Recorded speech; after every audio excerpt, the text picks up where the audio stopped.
Okay, so now 20 minutes late. Welcome to Cyber 110. If you're in the wrong place, I'm sorry, you're really late for the right class. Cybersecurity 110, we're all good? Yes, good. Okay. That or you're lying, but that's okay. So my name is Jim Alves-Foss. You can call me Dr. Jim, Professor, Dr. Alves-Foss if you want to pronounce the multiple syllables.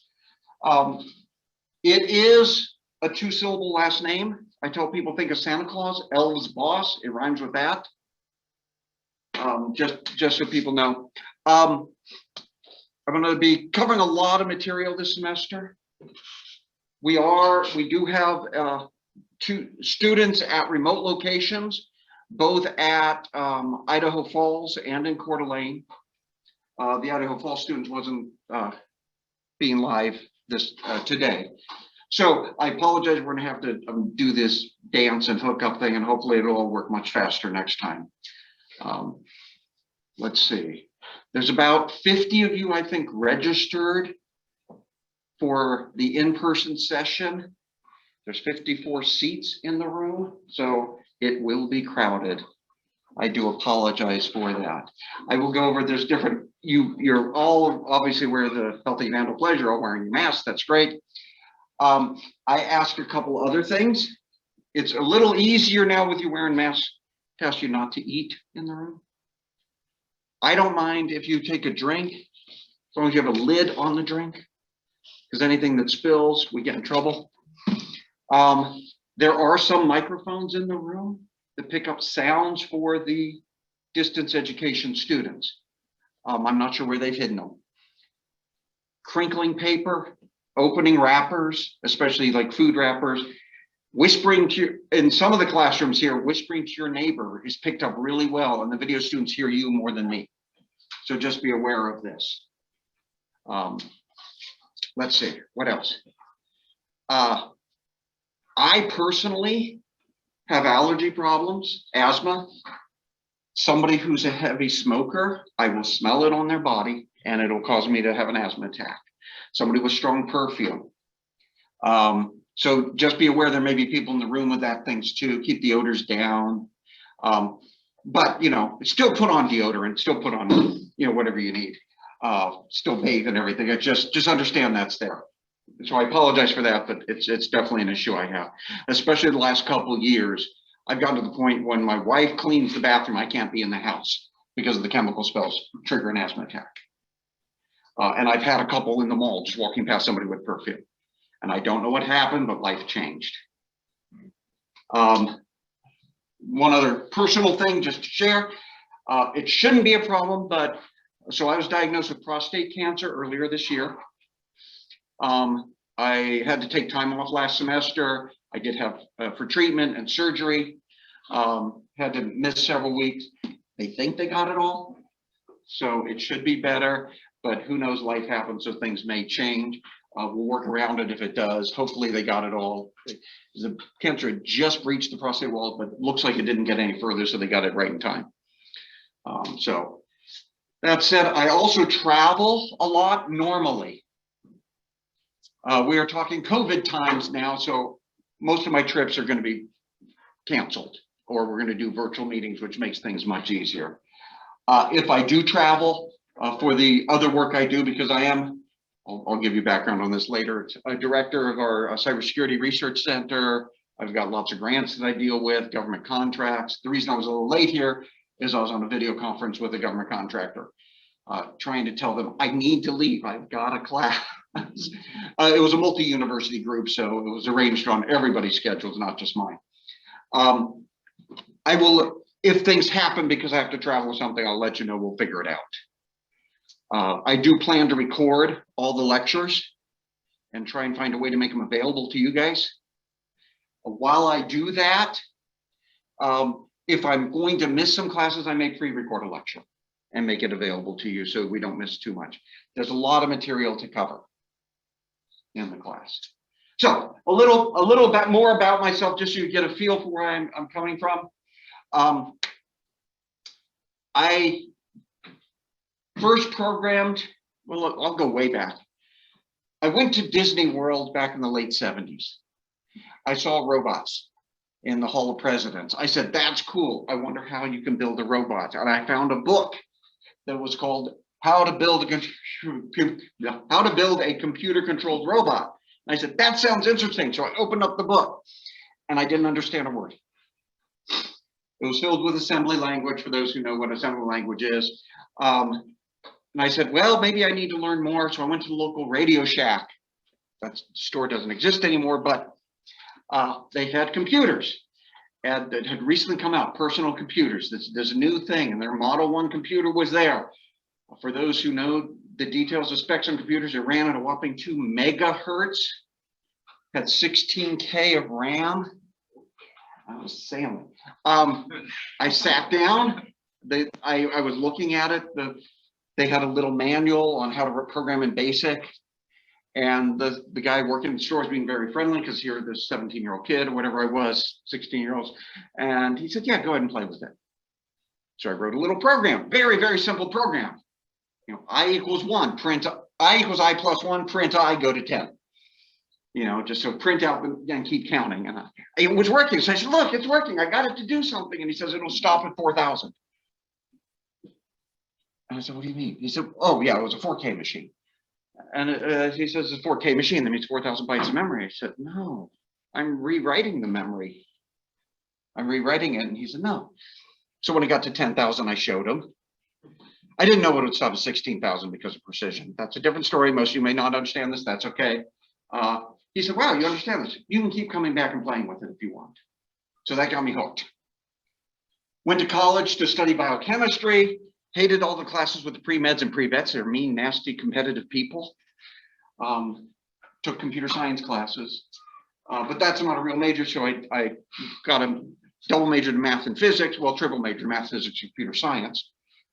And as I'm working my way through, ready to go to graduate school, I'm gonna go, well, first I was applying for jobs, or I wasn't really interested. There was a small Redmond, Washington-based company that I interviewed with. I think you may have heard of them, called Microsoft. They offered me a job. This was back in '87. I said no. Yeah, you all laugh. I'd be a millionaire, retired, and divorced right now. I'm none of the above. Everybody I knew who worked there was divorced because Bill Gates worked them nonstop. One story from Bill Gates was that somebody got into work at 7 in the morning. He was working busy. At 7 in the evening, he's starting to walk home. Runs into Bill Gates in the hallway. Bill says, looks at his watch, says, heading home. The guy says, I've been here since 7 in the morning. About breaking stride, Bill Gates says, oh, working half days now, huh?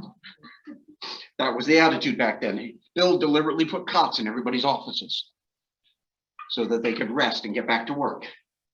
And the vending machines in the hallways. Nowadays, you go to Microsoft, the vending machines are filled with fruit juices and water. Now, back then, it was all high caffeine pop. High caffeine, high sugar, you keep the employees going. Anyway, so my then fiance, now wife, was like, I was applying to grad schools, applying to computer physics. And she said, why are you doing physics? I said, well, that's where, grad school, you have to go to grad school for physics. But you only ever talk about computer science. You only ever spend your time on your programming assignments. And I said, yeah, I guess you're right. Well, I'll go to grad school in computer science, artificial intelligence. That's the way to the future. That's the thing I want to do. Now we're talking 87. Got accepted, UC Davis, went to grad school there. The AI professor quit that first year, the only one they had. But there was another professor who did mathematical modeling in computer security.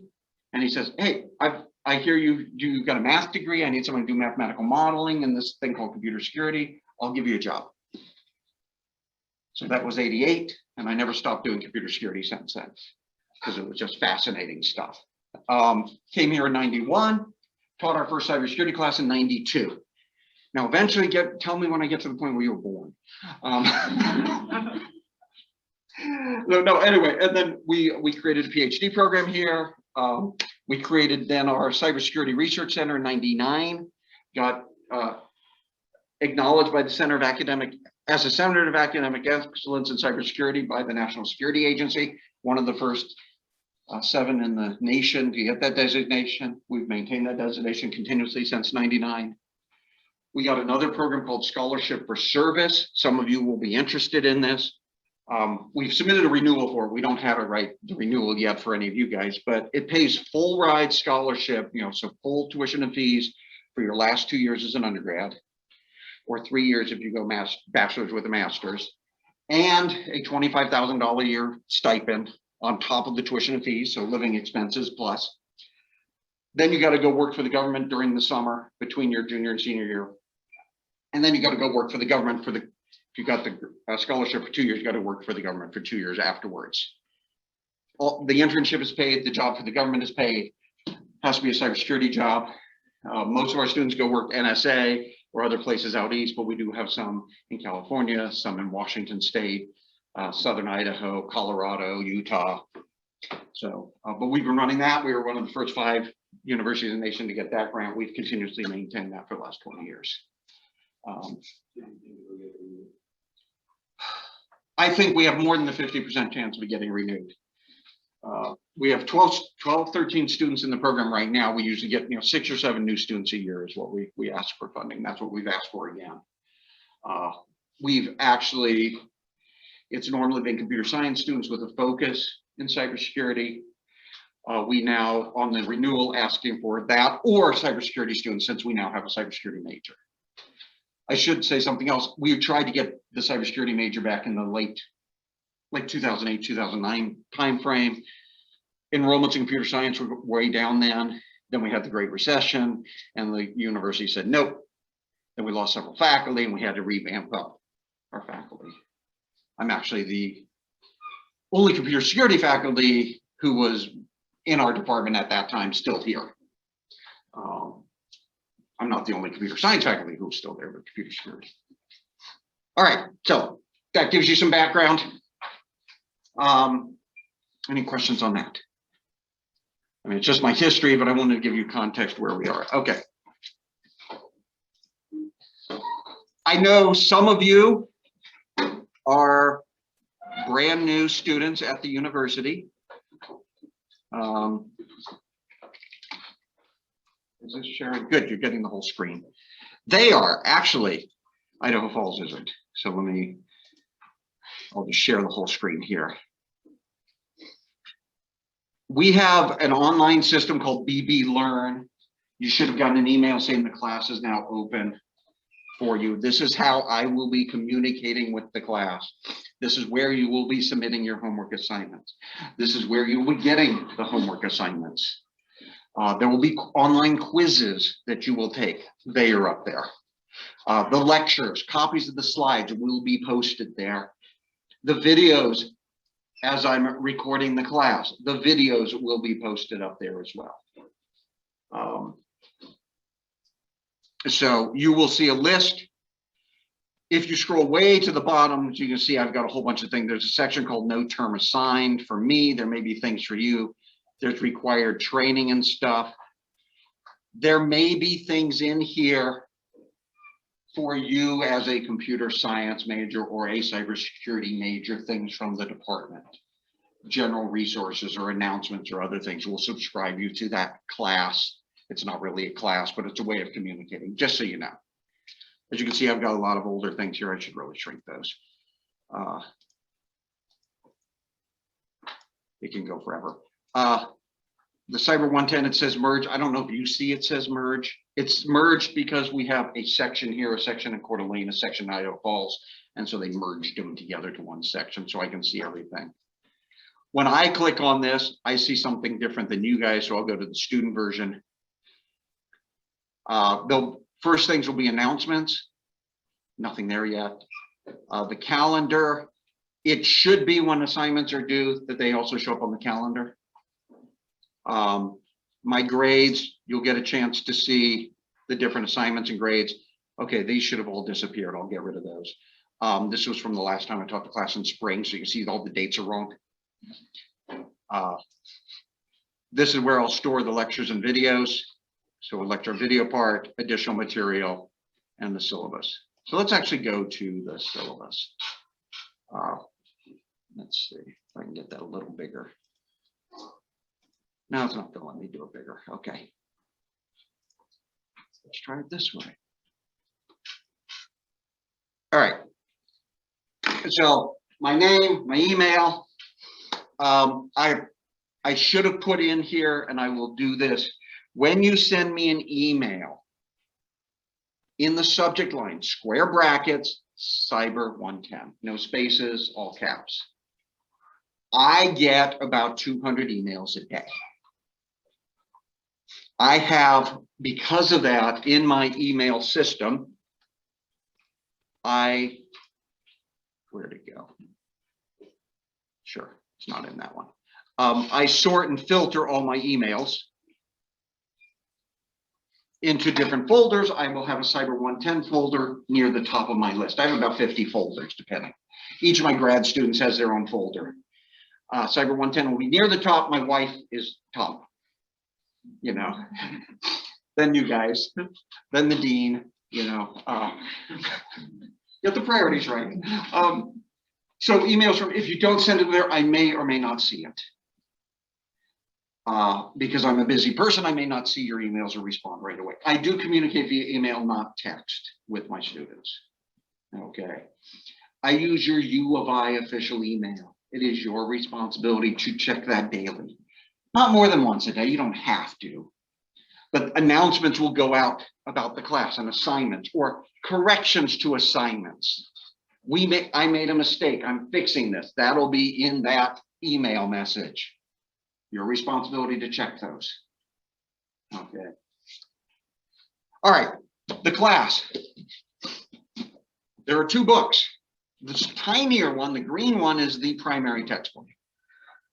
This other one is supplemental material that I'm not going to use all of it from. Although this is the primary textbook, it is a bit thin. It covers all the content I want at a high level. I go into more detail in my lectures. Okay, it is an overview of cybersecurity as a discipline.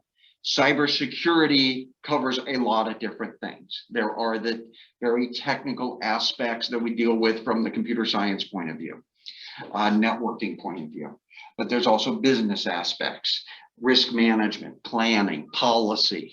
There's legal aspects of cyber. The National Institute of Standards and Technology actually defines 7 major job categories for cybersecurity. Securely deploy, to protect and defend, analyze. So there's the forensic analysis aspects of cyber. So we touch on those in here. This is just the intro course. Some of you will stop at this and say, hey, I've seen enough. Some of you will go on in the major. But I think about half of you are cybersecurity majors, a little more than half. Some of you are probably trying to decide if you want to be cybersecurity majors. Some of you are just, hey, I needed a 100 level class before I graduate. Because I know there's a few seniors in here too. All right, so the syllabus up here, this is my rough estimate of the class. There's going to be weekly quizzes, online quizzes,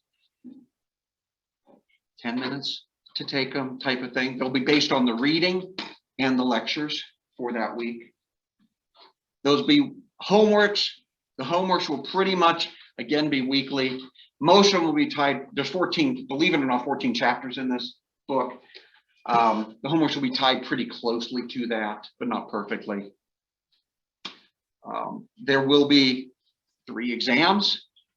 One here, September 30th. That'll be the first on the first section. Another one, November 11th, Veterans Day. And then the final exam will be, what is that? Thursday, December 16th at 8 a.m.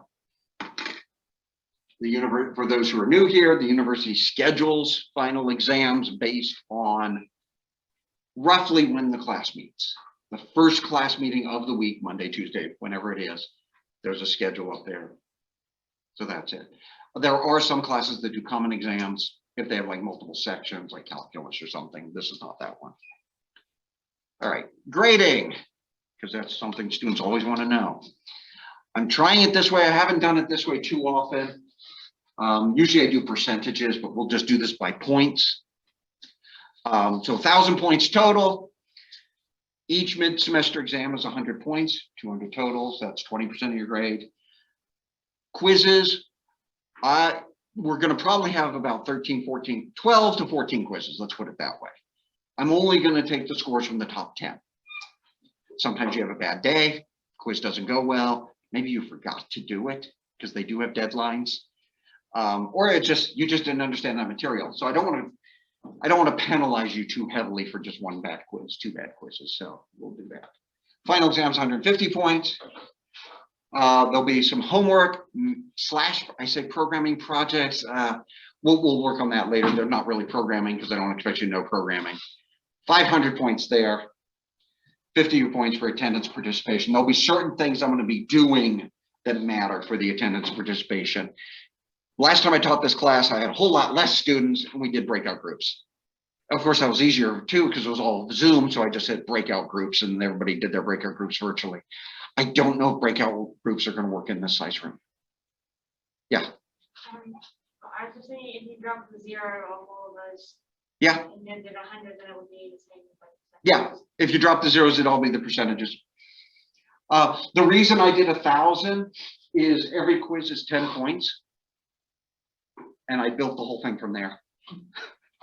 Actually, also, normally when I do an exam, it'll be a little off here, but normally when I do an exam, it's a 50-minute exam because I have 3 lectures a week and each lecture is 50 minutes. So I say 2 points per minute. I say 100-point test. If it's a 10-point question, that should take you 5 minutes. A 20-point question should take you 10 minutes. And this is the way I've done it for years. It'll be a little different here, but close. But yes, grading, the normal grading curve. I reserve the right to adjust this in your favor. So it may be an 88% to net. Okay, I won't go the other way. I promise you I won't go the other way. But sometimes there's a natural break, like 50 students in the class, and I'll have a couple 89%, and then no 86, 87s, or 88s. Those 89s are in a different group than the people below them. So why not give them the A? You know, it's probably my fault they're 89s and not 90s. You know, if nobody's in the 90s, I definitely will adjust this and be really upset at myself because obviously I did something wrong. All right, this is hiding. Let's shrink that. Course learning outcomes. I'm supposed to describe these with you every time. By the end of the semester,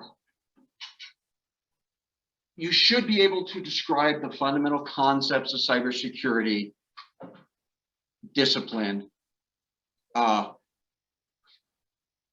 use. There's a word wrong there somewhere. To provide system security, the fundamental concepts of the discipline. Describe some cyber defense tools and methods, components, and apply some of these defense methods to prepare a system to repel attacks. Now it says apply theoretically. Okay. Describe appropriate measures taken should a system compromise occur. Okay. Now, you see my struggling here a little with the wording. I got this wording from a federal standard. It's not my own wording. I would have done things differently. Properly use the vocabulary associated with cybersecurity. List applicable laws and policies related to cyber defense and describe major components of each pertaining to the storage and transmission of data. Describe responsibilities related to the handling of data as it pertains to legal, ethical, and/or agency auditing issues. Again, this is all high level. Describe how the type of legal dispute affects evidence used to resolve it. Examine concepts of privacy. Explore effects the internet has on privacy. Describe approaches individuals, organizations, and governments have taken to protect privacy, and compare and contrast privacy policies and laws of different jurisdictions. Again, high level. What they're asking us to do, some of this, in my mind, is too much for a class. These are part of what the government is calling knowledge units, so KUs. There's to do in our cybersecurity degree to be a center of academic excellence, we have to introduce the students to so many KUs throughout their career. There's a book I have for the Cyber 210 class that's not much bigger than this. They say they cover 15 KUs. This is 3. And they're like in one semester. I said, no, you don't. You don't really cover them. They're just, you're covering at a very, very, very high level. The students don't really know this, but that's okay. The government said, yeah, that's okay. So these are the details the faculty want. The government's like, yeah. So we work through it. All right.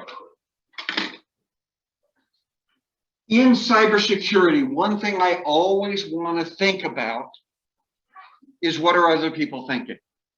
How are they viewing the world? How are they understanding things? Years and years ago, I would consult with companies. So we're talking in the late 90s. And they would say things like, nobody will ever do that. You know, you're just being paranoid. You want us to spend more money on your consulting services. You know, this is not going to happen. After September 11, 2001, it got a little easier. I would go to somebody and I'd be consulting, and they would say, nobody ever do that. I said, you're right. Nobody would ever learn to fly a plane just to crash it into a building. Nobody would ever do that. And they're like, what? Well, I said, 2 years ago, you would have told me nobody would ever do that. People just did that. There are 7 billion people in this world. Some of them are bad. Some of them are malicious. 4 billion of them are connected to the internet. Every one of those is connected to your cell phone because your cell phone's on the internet. My neighbor used to keep his front door unlocked, so when the kids came home from school, they could go in because they always forget their keys. He also kept his Wi-Fi unlocked. If 4 billion people were going down the street every day, I bet he would have locked his door. But he never saw the 4 billion people on the internet. And this is, so there's a misconnect. Or people will think, they'll interpret things as a rule. Well, this is the way things are done, and think that's the way it should be. The question is, are rules really rules? The old I before E rule, except after C. You all have heard that probably. I mean, I grew up with that. I before E, except after C, or in words where EI sounds like A, such as neighbor and way. My thing is not working. These are rules of thumb. Weird.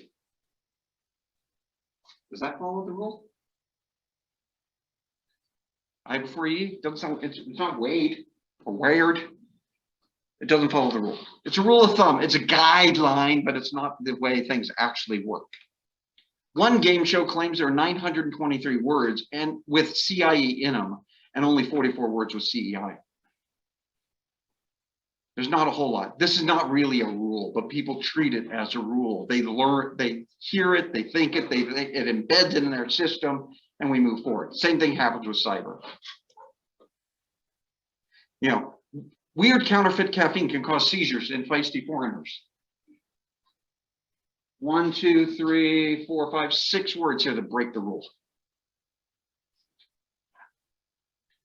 Rules are meant to be broken. So things to think about.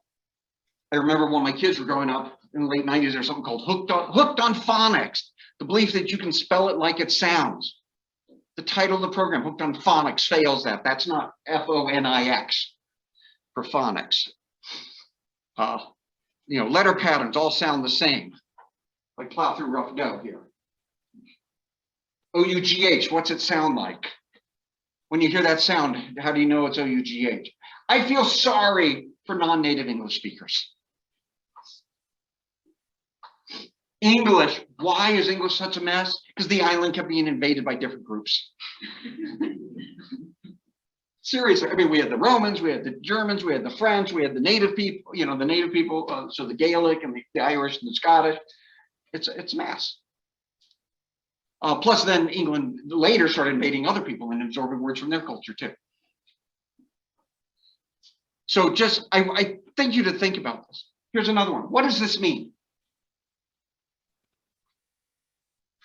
This part here. Somebody. I'm sorry. Parallel, what did you say? I can't hear you. It's going like a pause. Like a pause, okay. That's why I said pause. Sideways equal sign. An or encoding. And or encoding.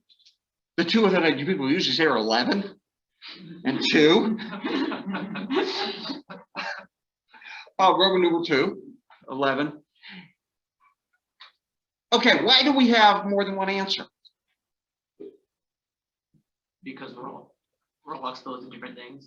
We're exposed to different things. No context. This is a representation, an abstraction of a concept. And it's our way of communicating that abstraction, that concept, and context absolutely matters. So if I knew I was, and my son one of my sons used to love this. It's like, we'd see that. What's 1 and 1? And you say 2, he goes, no, 11. Or you say 11, he'd say, no, 2, because he'd always have a different answer. When we represent things in computer systems, we have a collection of 1s and 0s. Binary representation of something. They are collected, those 1s and 0s are collected into groups. A standard group is a byte, or what we called back in the old day, an octet, 8 bits. Because some people had things that were not 8-bit bytes. Now the community assumes a byte is 8 bits. But we have bytes, words, long words, etc. So 8 bits, 16 bits, 32 bits, 64 bits. We put them all together, 1s and 0s. 16 1s and 0s put together in some fashion. It could be all 0s. Let's start with 8. 8 of them, all 0s. Could be all 1s or a mix. So 8 bits, there's 256 possibilities of writing down those 1s and 0s. 16 bits, there's 65,536 possibilities. 32 bits is about 4 billion. 64 bits, it's bigger. I don't remember the number.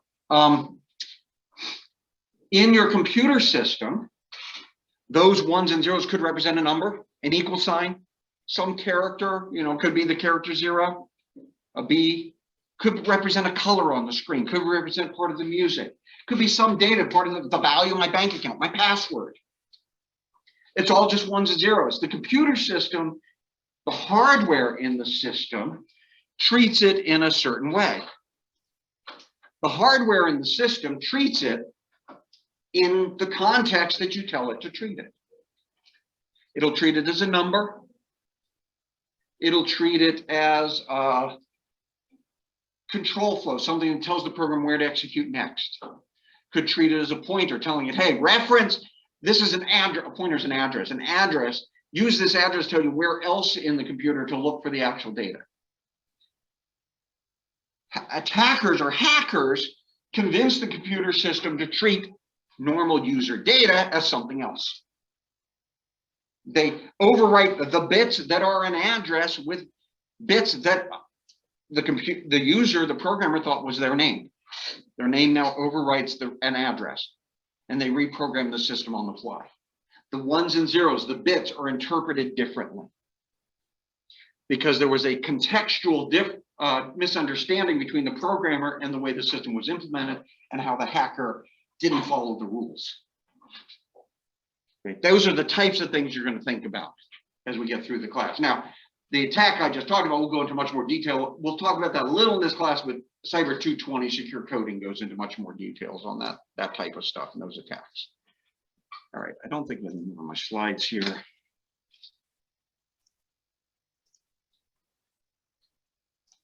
Okay, I can't even find it. Yeah, that was it. That slide shows you where's the next one. Oops, I forgot I got to share the screen back. Okay.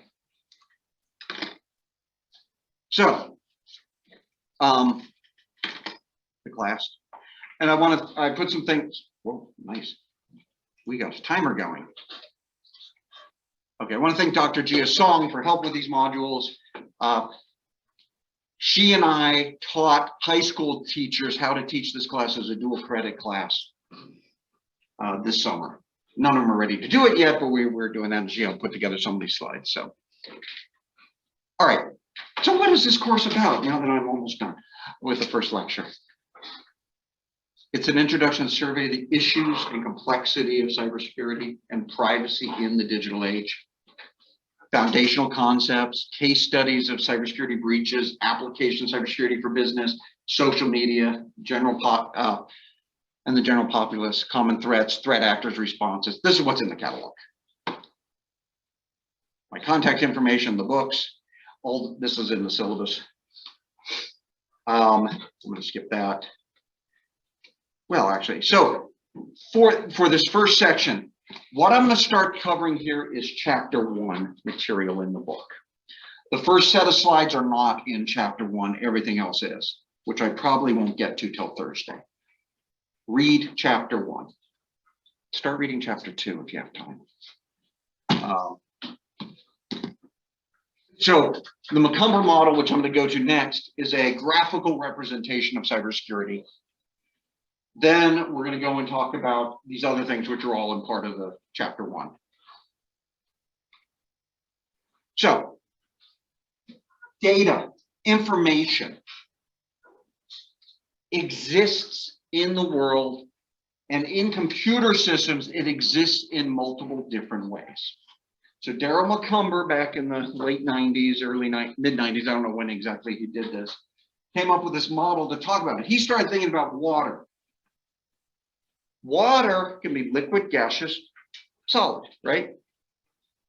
I can take a piece of solid water and hold it in my hand. Doesn't work as well for liquid water and gaseous water. It's really hard to contain. I have to treat it differently because it's in a different state. The same thing is true with information.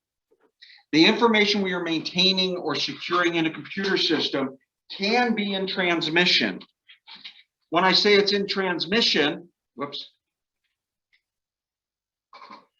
I'm talking about the transfer of information from one computer system to another over a network, whether it's wireless or over a wire.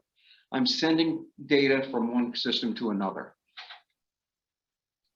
When data is in transmission, there are cybersecurity threats and concerns.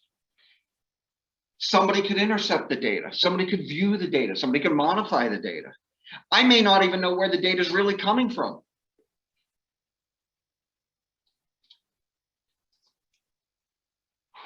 There's data in storage.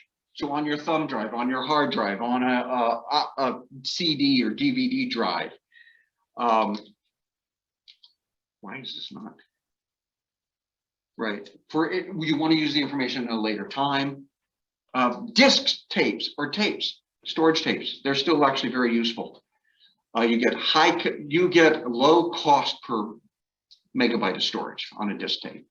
There was a study done several years ago. So if you think about it, you probably don't think about it. Well, you have Wi-Fi at your home, you have to pay for Wi-Fi access, right? You want higher speed access, higher capacity, you pay more. You get big organizations like Pacific Northwest National Labs, they pay a lot for their huge data access. They wanted to transfer a petabyte of data. So hopefully a kilobyte is 1,000 bits of data, 1,000 bytes of data. A megabyte is 1,000 kilobytes, so 1,000,000 bytes of data.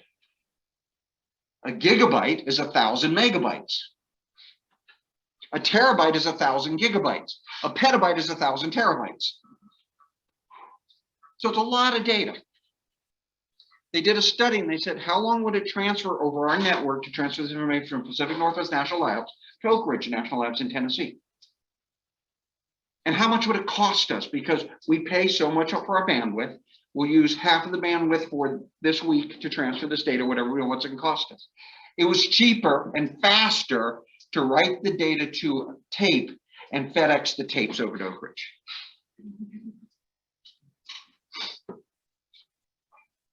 So, and that would be in storage. Tapes are susceptible to magnetic interference. Berkeley National Lab had a problem where their tapes with backups, they go and use them again. The data was all scrambled. Why? They had it in the bottom of a file cabinet, and the janitor would come by with the waxing machine, which had a big motor on it, and would demagnetize the tapes. They moved them up to the second shelf, it was fine, but bottom shelf, no. Is that a cybersecurity problem? Yeah, maybe.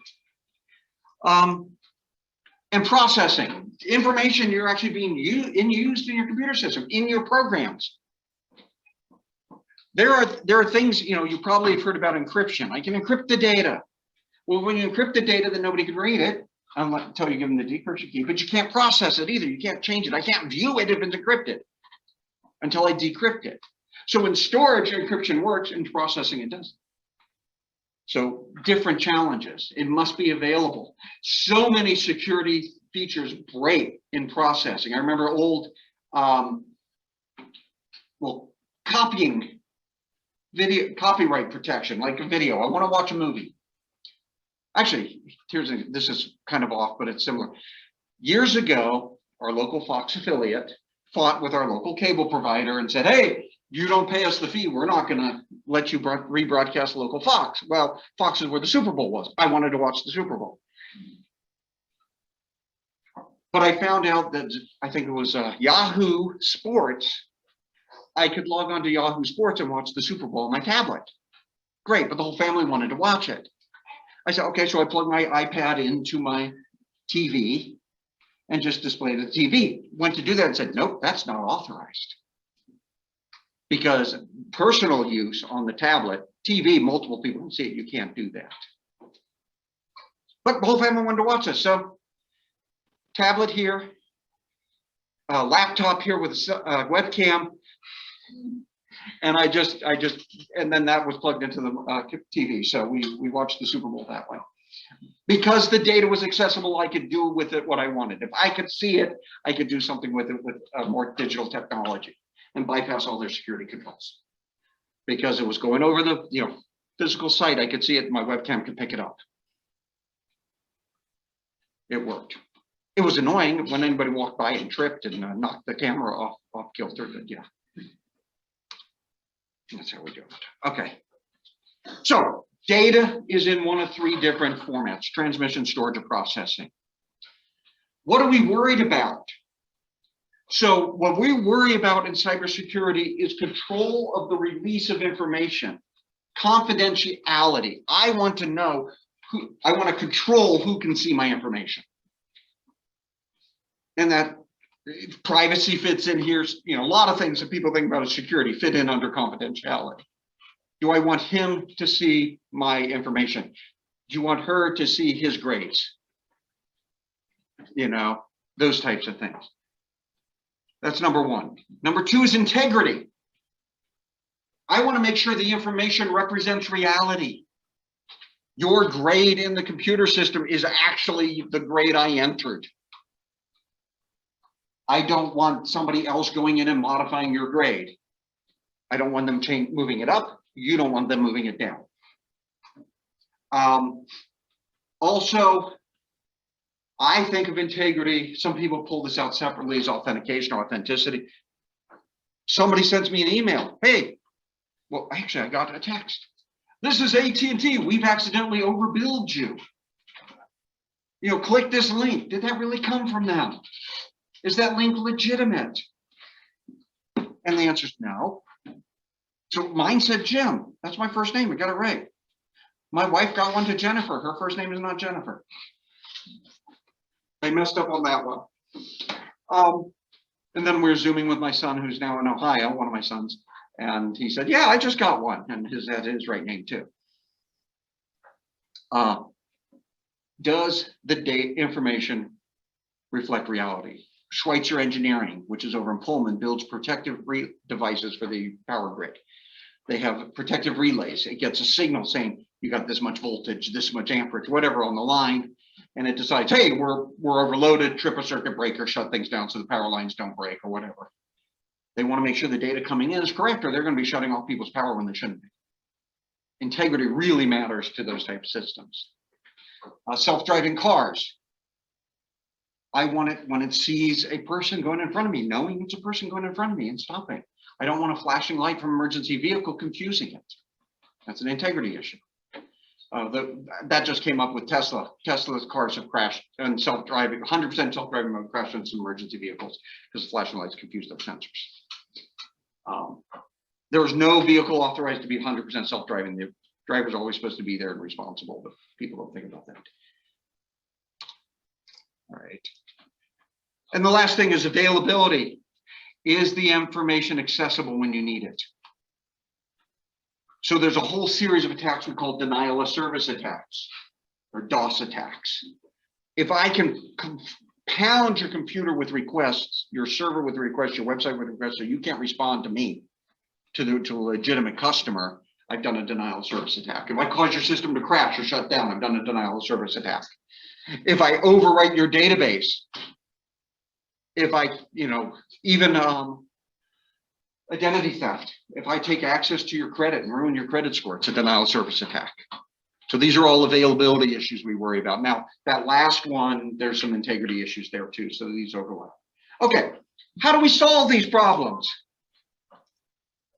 Well, oh, bad color. That one says technology. It was red on my computer. Technology is the hallmark of the computer scientists, the engineers.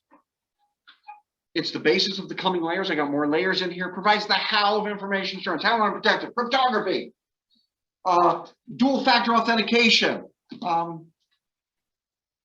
USB smart drives, thumb drives, virus scanners, firewalls, etc. Not every solution has a technology solution. We'd love it if they did. People always get in the way. Policy and practice.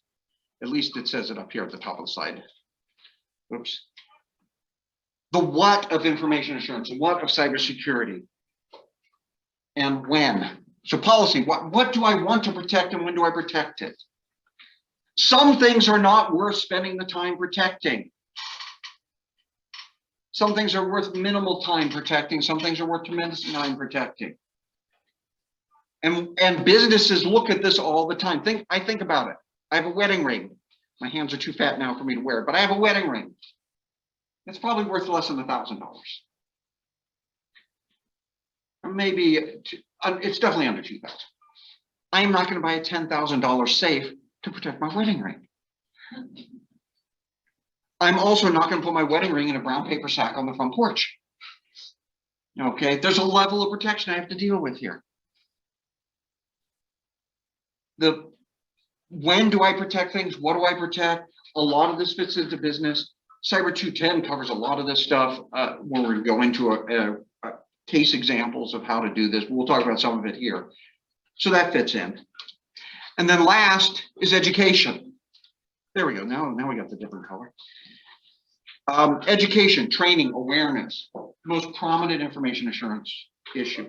If people don't know what's going on, they don't understand cybersecurity, they don't understand the concerns, they don't understand the threats, they're going to do the wrong thing. Yes, so let's be honest, even if they understand the threats, they're going to do the wrong thing. We have numerous examples of people misconfiguring computer systems, of being annoyed with the security issues. There was one, this was years ago, where they isolated a computer system. I'll give you a couple examples at a military base. So it's top secret security. We don't want anybody in. We're isolated. People were trying to get their work done.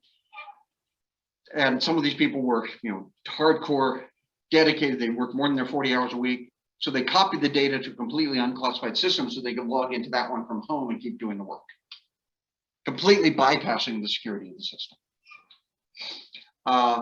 Back in 1992, I think it was. So in summer of 93, I did a summer internship with NASA Ames down in California. And they were telling me this story. The summer before, the FBI suddenly shows up at NASA Ames and goes to their fluid dynamics simulation building. Now, fluid dynamics simulation, they do a really high fidelity simulation and modeling. Fluid dynamics is actually, that's how the airflow over the wing foils of a high-speed plane, it acts under the fluid dynamics model. So they had a data system of the next generation wing design for a company, say Boeing, it wasn't Boeing, but somebody like Boeing. The federal government found a copy of the data file describing this cutting edge, intellectual property from this company in a foreign computer system. Now, nobody told us how the US government found it in a foreign computer system, and we're not worried about that. We're worried about, this was 92, FBI shows up, surrounds the building. We're locking down this building. There's been a data breach, and a international incident. I was talking to somebody who was working there. He says, I go to work that day and nobody's allowed. So the guy goes home, logs in and does his work. One of the, at the time, 5 cybersecurity experts at the FBI, there was only 5 in 92, flew out from DC, goes to the guards and says, you secured the building? Yes, sir.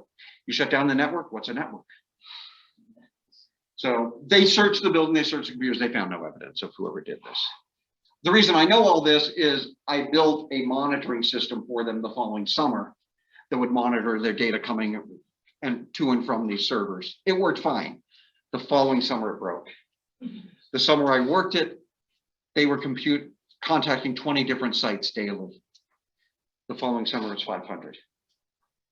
Because this thing called the Mozilla web browser came about and everybody was firing up servers. And now it's a whole lot more than 500 per day. I also did password checking for them and other things. I'll share this one now. I remember I was doing a password scanner. So I had there, and we'll talk about this later on how this works, but I had a list of stored passwords. They were all encrypted, but I have a technique for, I could try a different password and see if it matches.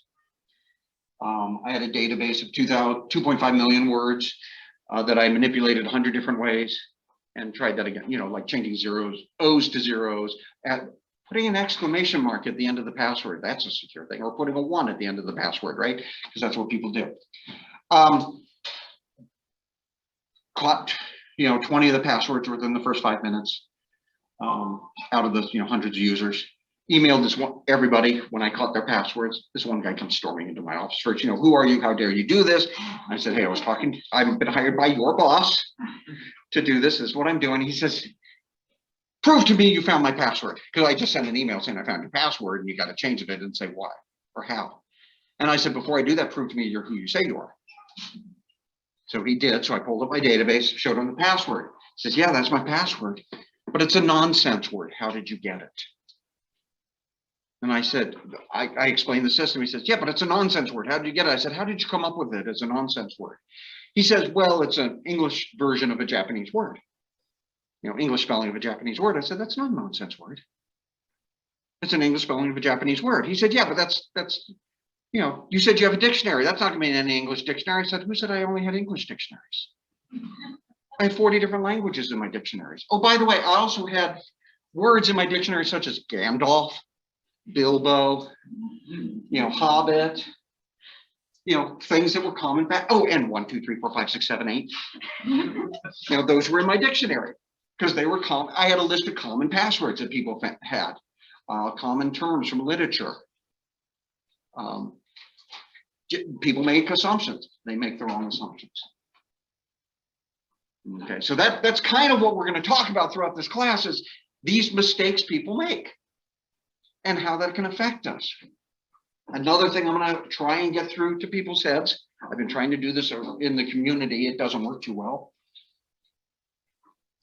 According to the Department of Labor, there are over 3.3 million jobs in the United States that require a bachelor's degree in computer science. There are a little less than 3 million cashiers in the United States. So the number of people with needing computer science jobs has exceeded the number of cashiers. You go to our local Walmart, you see why. Those are self-checkout. Computer scientists got rid of jobs for those cashiers. We have graduated, according to the National Science Foundation, since the late 70s when we started doing computer science degrees, we have graduated 1.7 million bachelor's degrees in computer science. And maybe another 500,000 associate degrees in computer science. Okay, that's 2.2 million. We have 3.3 million people with these. Where do they come from? And no, not India and China, though there are a lot from there. Actually, when we look at the data further, we find only 40% of the people who actually have jobs that the Department of Labor say require a degree in computer science actually have a background in computer science, a formal training in computer science. The others are biologists, engineers, math, business. My son, one of my sons went here. His 5 closest friends went here, all from high school. He was the only one not an engineering major. The 5 closest friends were all engineering majors, 1 computer science. one computer engineer, 2 electrical engineers, a mechanical engineer. They all graduated several years ago, all went to take jobs. Every single one of them is coding as their primary job, writing software. The computer engineer, the computer scientist, they took more than one programming class. The other ones probably not. But they're writing the software that runs our devices, that are controlling the cars, that are controlling your Wi-Fi, the electrical engineer, mechanical engineer. Well, anybody can code. And that's a problem. Because no, not yeah, we made it too easy to code. A lot of people can program. Doesn't mean they do it well. I tell my civil engineering friends, yeah, and I can build a bridge.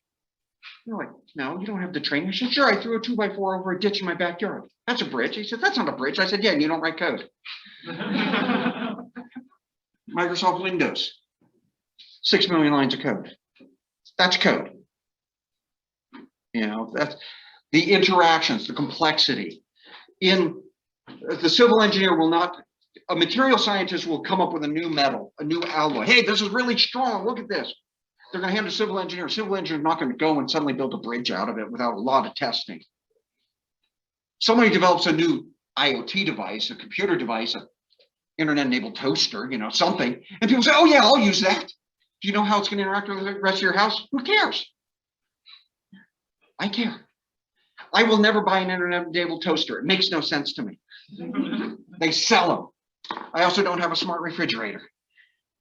Well, how do you know what you need to buy when you go grocery shopping? I have a list on the refrigerator. When we run out, we write it on the list. And then when I'm about to go shopping, I open the door. Yeah, we need eggs.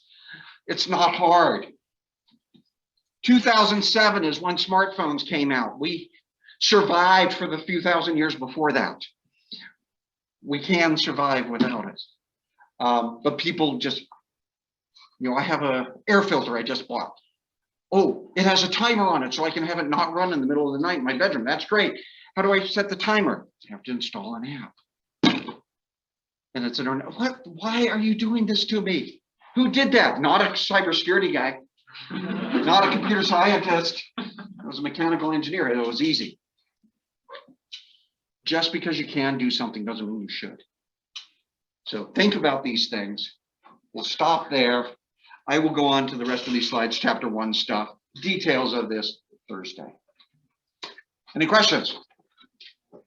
All right. Yes. So this one, the green one, is absolutely required. I am planning on giving some homework assignments from this one. So it's, I would say, required. The bookstore says required. So.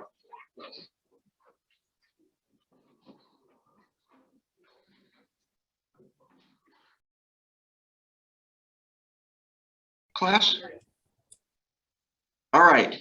So, oh, I should have done this. Make me bigger. Oh, projector's not on, is it? I will get that on. Any questions? All right, so I have posted the quiz. So like I said, there's gonna be weekly quizzes. It's now up there. I posted the first homework assignment, which involves answering questions from the book. Now, I know some of you said, I don't have the book. I sent you an email link saying, here's how you could buy the book directly from the publisher, and they make an ebook version available. Even if you want a hard copy, you order the hard copy while you're waiting for that to ship, you get a free ebook version. For those who, well, I already have an order with the bookstore, I can't cancel it, or I got an order with Amazon, it's shipping, I can't do this.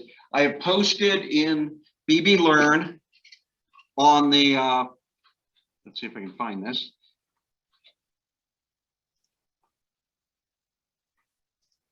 In the additional materials section, at the top is chapters 1 and 2 PDF of the textbook. So you all have chapters 1 and 2 accessible to you, electronically readable, no excuses. Homework 1, though, won't be due till Tuesday.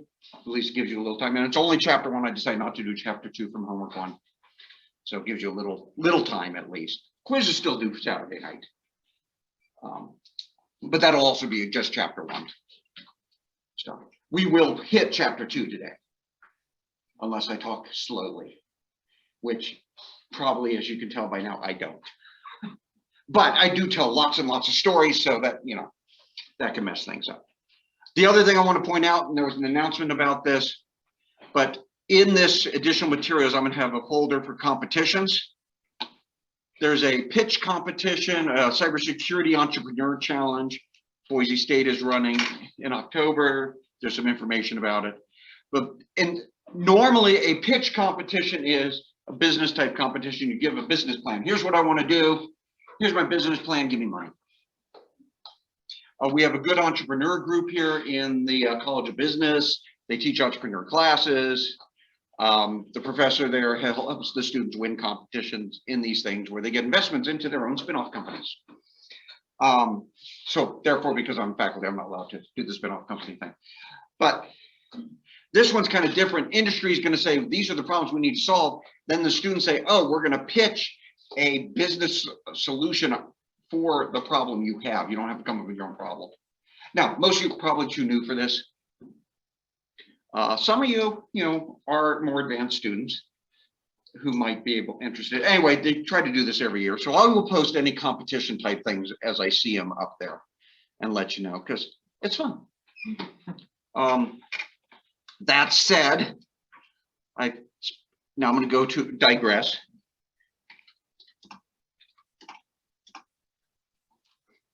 If you ever look up the DARPA Cyber Grand Challenge, this was a competition. In 2014, DARPA, 2013, December 2013, DARPA announced they're doing this competition. And the idea of the competition was, can you build a software tool that will automatically scan software you know nothing about and detect vulnerabilities and automatically fix them? Have I told you about this yet? No. It was my other class. Okay. So we wrote a proposal and said, hey, we want to be one of the teams you fund to compete in this. And they said, yeah, at University of Idaho, yeah, no. We're funding Berkeley. We're funding Cornell. We're funding Stanford Research Institute. We're funding, So I said, okay, that's fine. That's normal. Come June, they released it. And what they decided to do, the manager of this said, I want to make this publicly available. So they hired MIT Lincoln Labs to create an environment of a test operating system in which these programs will run. The programs are all network utilities, so they're things that run and receive communications over the internet. And they said, we're going to make this available for people to experiment with. I said, that's cool. I'm going to download this and use it in my network security class. So in June of that year, it was available. I downloaded it. I'm starting to look at it. And I remember this clearly. We're visiting my in-laws. My wife walks into the living room. I'm sitting there with my laptop. She says, are you working? Because this is summer, right? And I said, well, no, DARPA just released this really cool thing. And I'm looking at it. Sounds like you're working. We're visiting my parents. I said, well, your dad's watching golf. Your mom wants to go shopping. Why don't you go shopping with your mom? Apparently, for the next 2 years, I didn't put down that computer. So I'm playing with it and trying to figure out how to use this for a class and looking at the competition, say, okay, you got this test environment, you got these test programs that they build these programs with known vulnerabilities, problems in them that definitely could break. And I said, I wonder how hard it would be to see what's in there, again, for the class. So I start doing that. Now, at that time, Dr. Song, who's one of our faculty members, was one of my PhD students. And so she'd come in once or twice a week to meet with me. Here's the current status of my dissertation. Here's the work I'm doing. We talk about that. And then I'd say, oh, by the way, let me tell you about this. And I'd tell her about the project I'm working on. By the end of the summer, she was almost done her dissertation. And she says, that sounds like fun. Can I play? Can I do this too? Well, fortunately, I just had a postdoc quit. So I had a little funding. So I said, and I got permission for her to join the team and to look at this with me to help build class stuff. So in September and October, we were doing this. Mid-October, we got what we called an aha moment. It's like, wait a minute, what if we did it this way? We might be able to partially solve this problem they want. So we scrambled, got it working. Come early December, DARPA had a practice round. So they had funded 7 teams to compete in this competition. hired MIT to create the environment, hired about 8 or 9 different small companies to create the challenges. And then the organizer said, you know, I don't want it just to be the 7 people we funded. So we're going to open it up to the world. People doing it on their own dime, their own time. You know, we're not funding them. Berkeley got $750,000. We got nothing. Yeah. And see, so we opened up, there's over 105 teams competed. That was early December. They evaluated the results again. It was a practice round. A week later, we find out we did really well. You know, Dr. Song about it. I then get a call from the DARPA program manager. He says, hi, I'm calling the top 10 teams. Just to congratulate them, they did really well. You know, he explained who he was first and said this, you placed second nationally out of these 105 teams. Of those 105 teams, I know not, of those top 10 teams, I know 9 of them. Who the hell are you guys? What's Idaho doing beating out Berkeley? Raytheon Corporation beat us. Wow. They were also on their own dime own time. Granted, Raytheon Corporation has a slightly bigger dime than the University of Idaho. We beat out, in that practice round, beat out all the teams they funded. So I said, well, here's what we're doing and why we did it. I'm going to use it for a class. I've got, you know, my postdoc working on this. We're going to move on to other things because the contract that pays her says we got to move on to other things. So please, I went on a limb to make sure you got people who we don't normally fund could compete because I know there's some brilliant people out there who we never fund.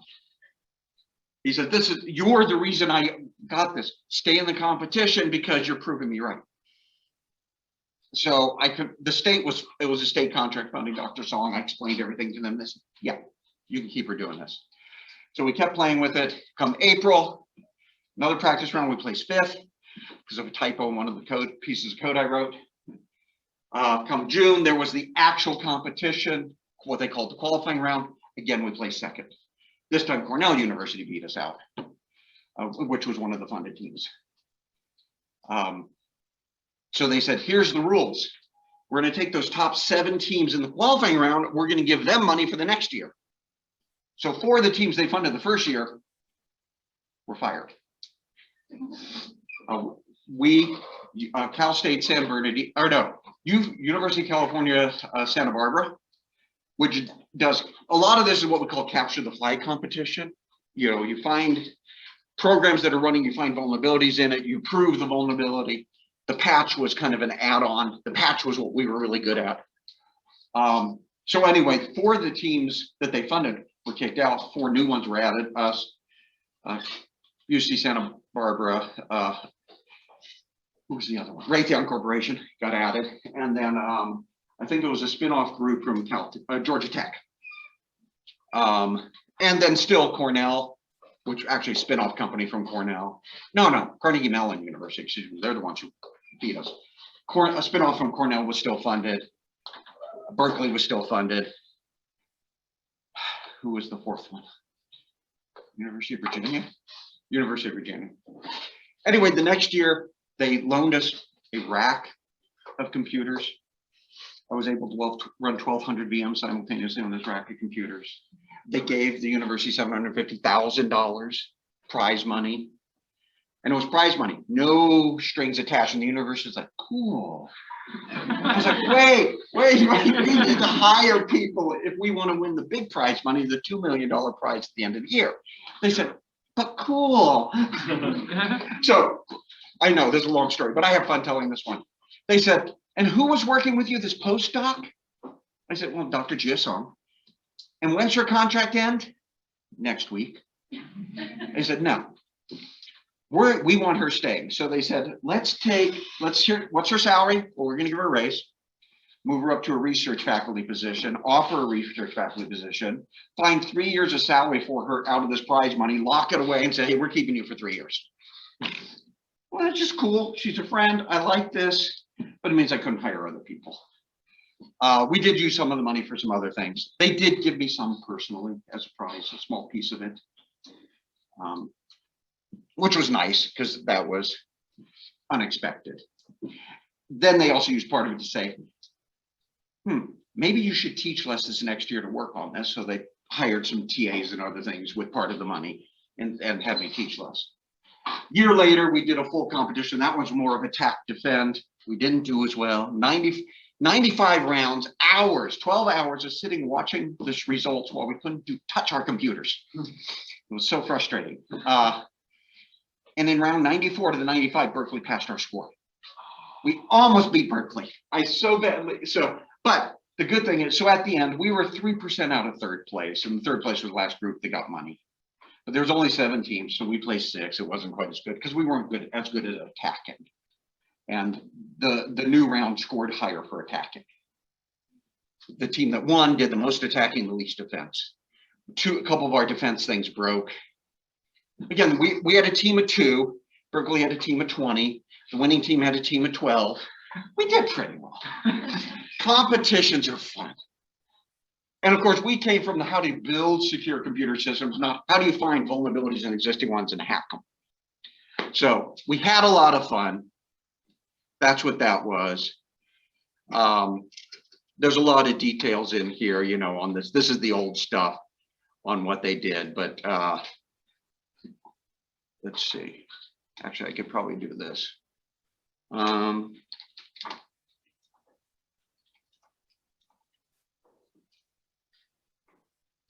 So here's some of they have videos of some of the teams.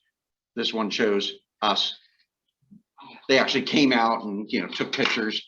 What was interesting is in June, so we're told we don't know the results. They came and visited. I should share this too.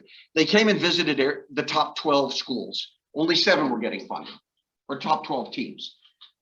And they had us walk through our solution to make sure it was actually a valid solution. We didn't cheat. And so I'm going through and we're talking about the solution. And I'm doing things. And at one point, I remember one of the guys said, wait, stop.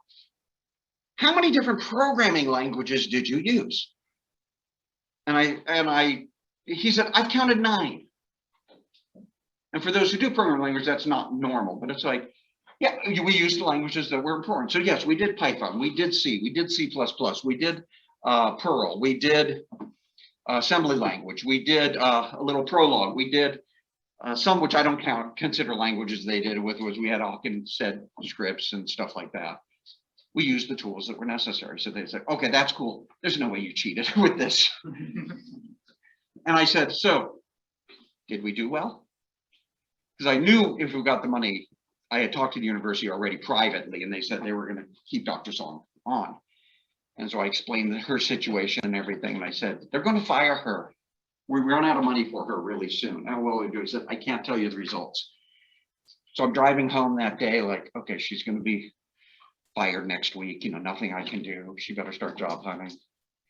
And he calls me while I'm in the car and says, okay, don't tell anybody this, but you did really well. You placed 2nd. You're going to get the prize money. So that was all fun. All right, that took way too much time. I told you I tell stories. But I had never done anything like that before, and it was really fun. My older son, when we won, said congratulations. I never thought as a teenager my dad would be up later than me every night, because on time meant I still had a regular job to do that first year. And so I was up till midnight, 1, 2 in the morning every night, coding, programming. So it was a blast. And I had not written that much code in years, or ever since. So, all right, let's go on now. Any questions about that? Because that was the fun stuff.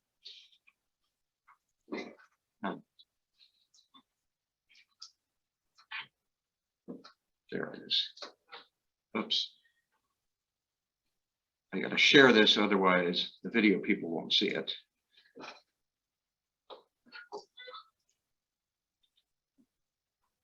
I got to go past. I forgot what slide we were on, so I know where we are. I just got to go past it. All right. The last time we started talking, I started talking, you were maybe listening, about the properties of cybersecurity, the CIA triad, we call it in cybersecurity. The overarching security goals: confidentiality, integrity, and availability. Now notice here at the bottom of these slides, I put in like source SP 853. That is a National Institute of Standards special publication 853 that defines a bunch of terminology. There's a whole bunch of these that the government puts out for cybersecurity. That's in the additional reading, that document. It's like 800 pages, no problem. There's a lot of large government documents associated with cyber. Anyway, their definition: preserving authorized restrictions on information access and disclosure, including means for protecting personal privacy and proprietary information. So that's confidentiality. Protecting information, disclosure, and access. Integrity: guarding against improper information modification or destruction, and includes ensuring information non-repudiation and authenticity. Okay, what do I mean by that? Non-repudiation, great example. You get an email. Well, actually, we talked about this similar the other day. But anyway, you get an email. Midterm canceled, everybody gets an A. Or final exam canceled, everybody gets an A, claiming to be from me. If non-repudiation says you can take that to somebody and say, Dr. Alves-Foss sent this email, and you can prove that I sent it, that it wasn't faked, it wasn't spammed. There's no way I can get out of it. So we make and usually this is for business. I agree to a contract, I agree to a deal. Later, I try to renege and say, I never agreed to that, never said that. And it's on tape. We got it. So that's non-repudiation. Authenticity just is the first step of that. Is this really from who it says it is? That was that AT&T spam emails and stuff that we were talking about, text messages. Availability, ensuring the timely and reliable access to and use of information. Do I have access when I need it?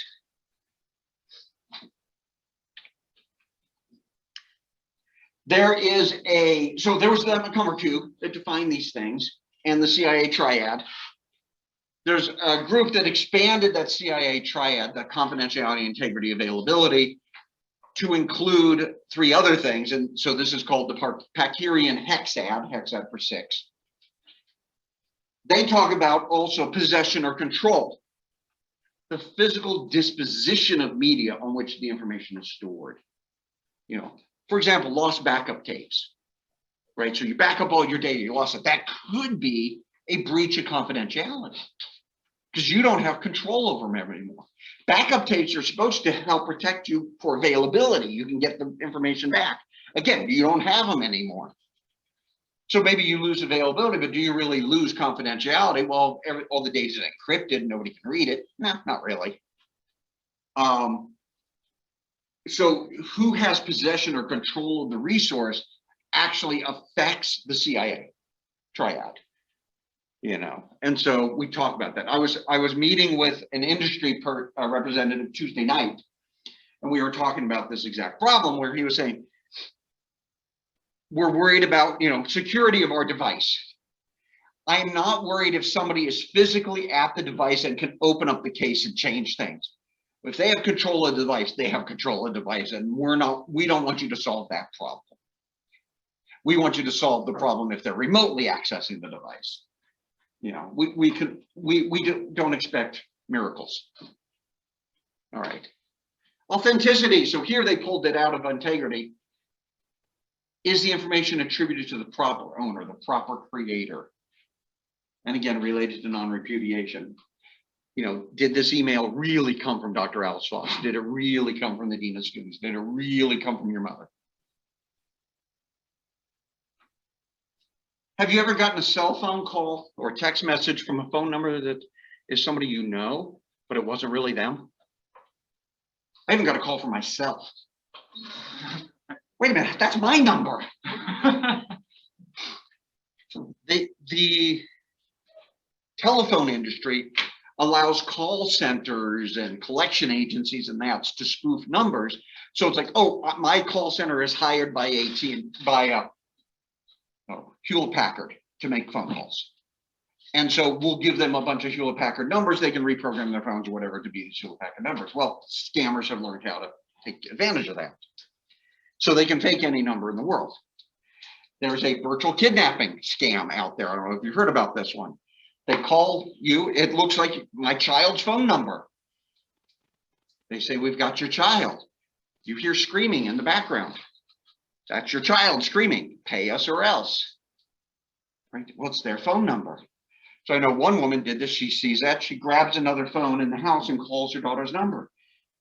And her daughter answers, yes, Mom. How are you doing? I'm fine. We got your daughter. I'm fine. Says, yeah. Authenticity, it's a problem. I personally think we all should yell at the phone company and say, stop allowing this. This is my number, it's registered to me. You shouldn't have permission to give anybody permission to use my number. You can say this bank of numbers I allow somebody to use, but I should opt in. So, utility lasting, how useful is the information to you? 45. That's the answer. That's the number. 22. No, 45 in this case. 42 is better, but I like, that's why I'm giving you 45. 42 is actually useful. Well, if you knew the question. But if you don't know that, read Restaurant at the End of the Universe. Anyway, if you don't know what the information is about, it's not useful to you.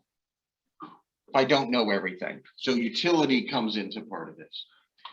Now, notice the book uses the word data instead of information. For those who haven't read the book, you haven't noticed that yet, but pretend you did. Why would we use, I talk about information, and all this CIA stuff. They use the word data. Why would you think they use a different word?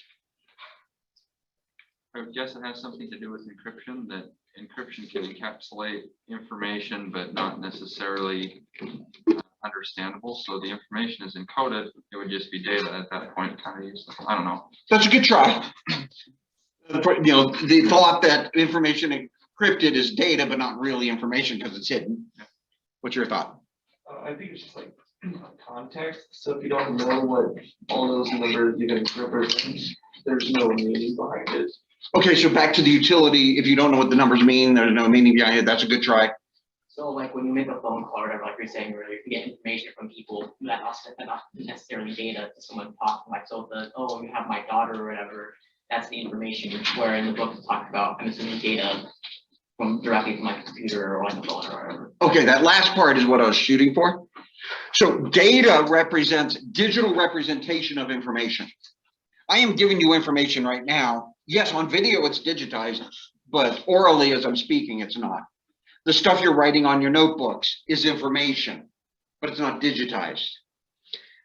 The cybersecurity book, we're talking about the cyber aspects of it, so the digitized version, so the data. Is why the book, I'm going to use both. I want to protect information. The policy says I want to protect information. I want to protect your grades so that other people don't see them unless you allow release of the grades. There's a rule and laws about that. Actually, a law, I shouldn't say a rule, law about protecting your grades. But your grades could be written down on paper. That's still information. I'm not supposed to leave that written down grades piece of paper on my desk in my office where the custodian can see it when they come in to clean, or where students come in for advising can see it. And just because, oh, it's facing me, not me, people can read upside down. You know, so don't think that's, oh, it's hidden enough now. All right. What could go wrong? What are the possible attacks we're worried about that cause violation of this confidentiality, integrity, availability? So there's interception. If somebody can view the information as it's in transmission, viewing emails, network messages, getting access to files, that's a violation of confidentiality. So that's and these are all just terms that you're going to use, vocabulary you're going to need to understand. Interruption is violation of integrity or availability. We're manipulating processes on a database, denying access to the data. We're interrupting communication with a web server. We're preventing you from getting that information when you need it. We're interrupting that flow of information from one computer system to another, one computer system to a program, one computer system to a user. Modifications, that's a violation also of integrity or availability. You change a file, you change a database content, you change a message content. In fabrication, you create a brand new thing like that fake phone call with the or the phone call with the fake kidnapping or the fake AT&T text message. I completely fabricate or spoof a message.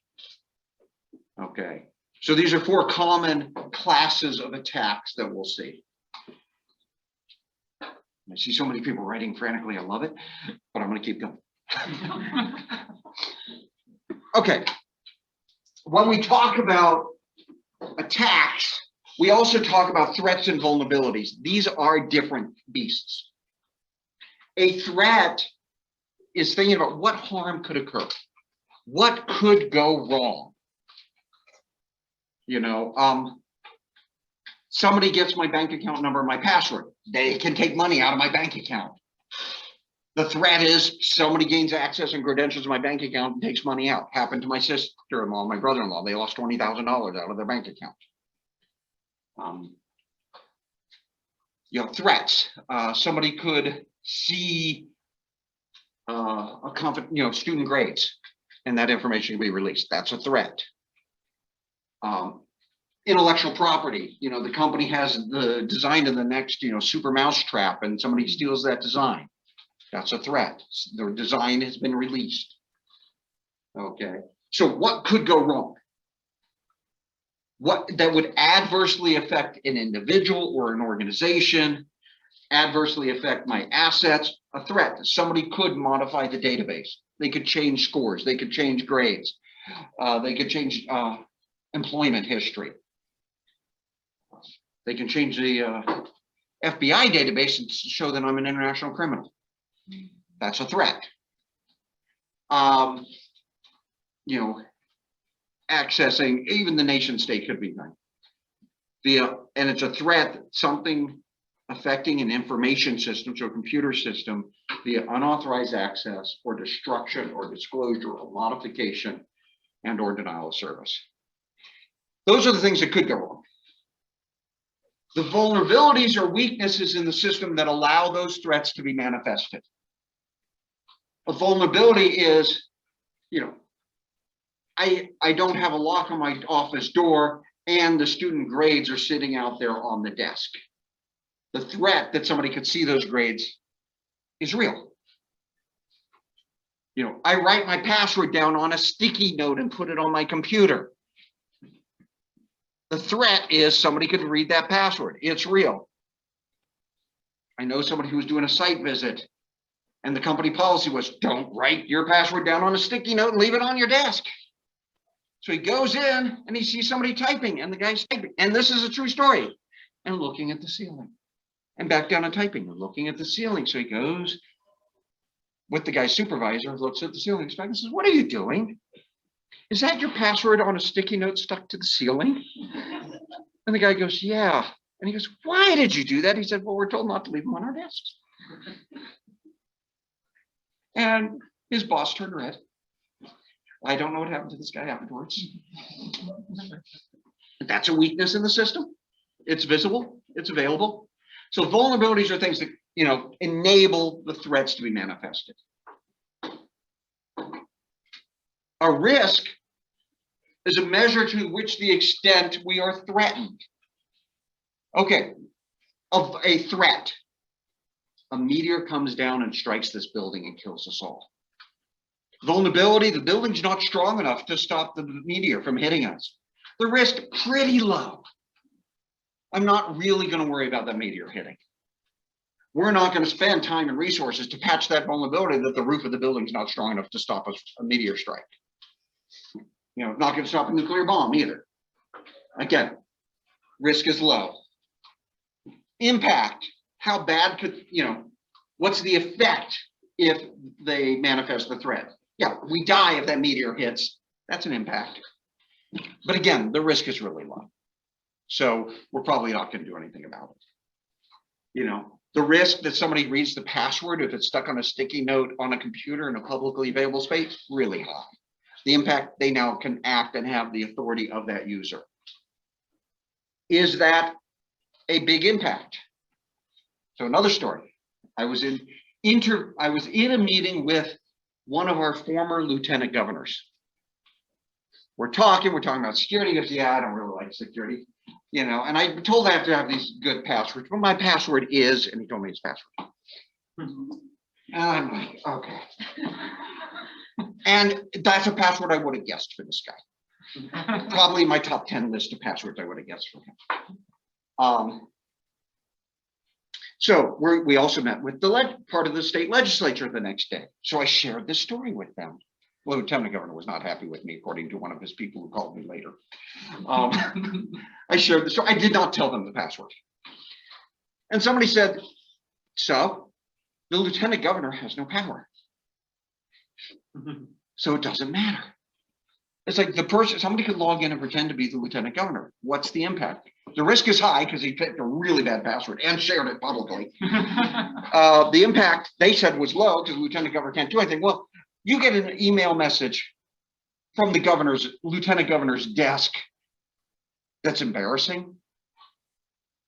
That, you know, that it could ruin his career at least. He could really confuse things, send messages to the state legislature, send messages to offices. This lieutenant governor does have some power, is in charge of certain things, and could send some messages to people and they'd say, oh, I'll do that. Impact was higher than they thought. Of course, this was decades ago. I won't say who that lieutenant governor was.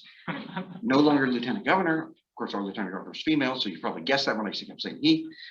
All right, incident. An incident is an actual occurrence of something that went wrong, or potentially jeopardizes confidentiality, integrity, availability of the system, or the information the system processes, stores, or transmits that constitutes a violation or imminent threat of violation of our security policies, security procedures, acceptable use policies. Yeah. Somebody logged into the system with my password. That's an incident.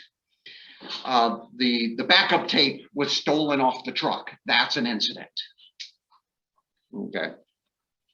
And we'll talk later, there's a whole concept of incident management system. What incident response? What do you do when there's an incident? How do you respond? What do you know? Okay, we found out the laptop with the database of all our customers was stolen. What do we do? That's incident response. Risk management program supports processes to manage information security risk. You want to reduce the risk. Now, when I started learning cybersecurity in the late 80s, it was, hey, you're either secure or you're not secure. And even back then, my major professor was like, no, there's levels of security, you know, and we need to, if business is ever going to adopt this, we need to understand that businesses do risk management. They look at it and say, what's the impact on our bottom line? How much is this going to cost us if we have a problem? And let's reduce that cost. But we're not going to spend $1 million to protect us from a $10,000 loss. Okay, so risk management systems deal with this whole thing. And part of that is understanding what assets are out there, what resources are out there, what's at risk. What's the context for the risk-related activities? And it could be the context here is very different than the context overseas. My laptop in my office is much more secure than my laptop going through security into China or into Israel or into some other place. And if I'm physically moving that laptop, I change my risk management process. How do we assess risk? How do we manage, et cetera? So the risk management process overall really deals with, like I said, what are your assets? What are the threats to those assets? So the assets, I have a student database. We have the financial aid database associated with students, the student database associated with your grades, all your contact information. We have the human resource database at the university associated with employees, et cetera. The financial management. Apparently there's an attack going on right now. I don't know enough details about it, but this happened at a credit union. A whole bunch of deposits suddenly came in to somebody's account. And then they got contacted saying, oh, we made a mistake. We sent it to the wrong account, give us all the money back. But they set it up in such a way they got back more money than they deposited. Well, apparently the university's bank account just received a whole bunch of really small deposits following this exact same model. And my administrative assistant saw this email chain about this because they're asking people, who do you know what these deposits for? It said, I heard about this attack. There's this threat going on. Maybe you should be aware. So we'll see if we help the university save money. But that's a threat. Well, you know, the vulnerability system is somebody gets overwhelmed by this data and doesn't double check the numbers. So we assess the vulnerabilities, we assess the risk, we mitigate the risks. So to identify assets, and that's spelled wrong. Assets, anyway, assets, there's an extra S. You find it and lose it. You need to identify data and information you use. You need to identify the software running on your computer systems. You need to identify the computers and hosts that run that software. And that includes mobile devices that are connected to your network and using this. Does this device, my cell phone here, access student records and student data? If it does, it's something the university is concerned about. And the answer is yes. I get your emails. I can access Vandal Web and look at grades and stuff on here. I'm not allowed to copy the data and store it permanently here. There's a system the university set up when I got that asset that allows them, if this phone is lost, I let the university know, they remotely wipe everything off of it. They also manage that software so it protects the backups and reduces the storing of the data long-term on the device. Network devices, printers and other things that are on your network. You have to identify all those. And again, what are the threats to your resources? If we look at the Parkerian Hexad, I'm going to go over this step by step. Say we have a system that processes credit cards. A threat to confidentiality, you expose data inappropriately, you potentially have a breach. If the data becomes corrupt, I may incorrectly process payments. If the system or application goes down, I'm not able to process payments. Now just think about that for a second. Big companies that process a lot of credit card payments would lose money for a very short outage. The credit card companies themselves would lose a lot of money if they're down. Possession, if you lose the backup media, you could potentially have a data breach, a loss of information. Authenticity, if you don't have authentic customer information, you may process a fraudulent transaction. Oh, wow, yeah, this guy's got a good credit rating. I'll let him buy $20,000 worth of stuff.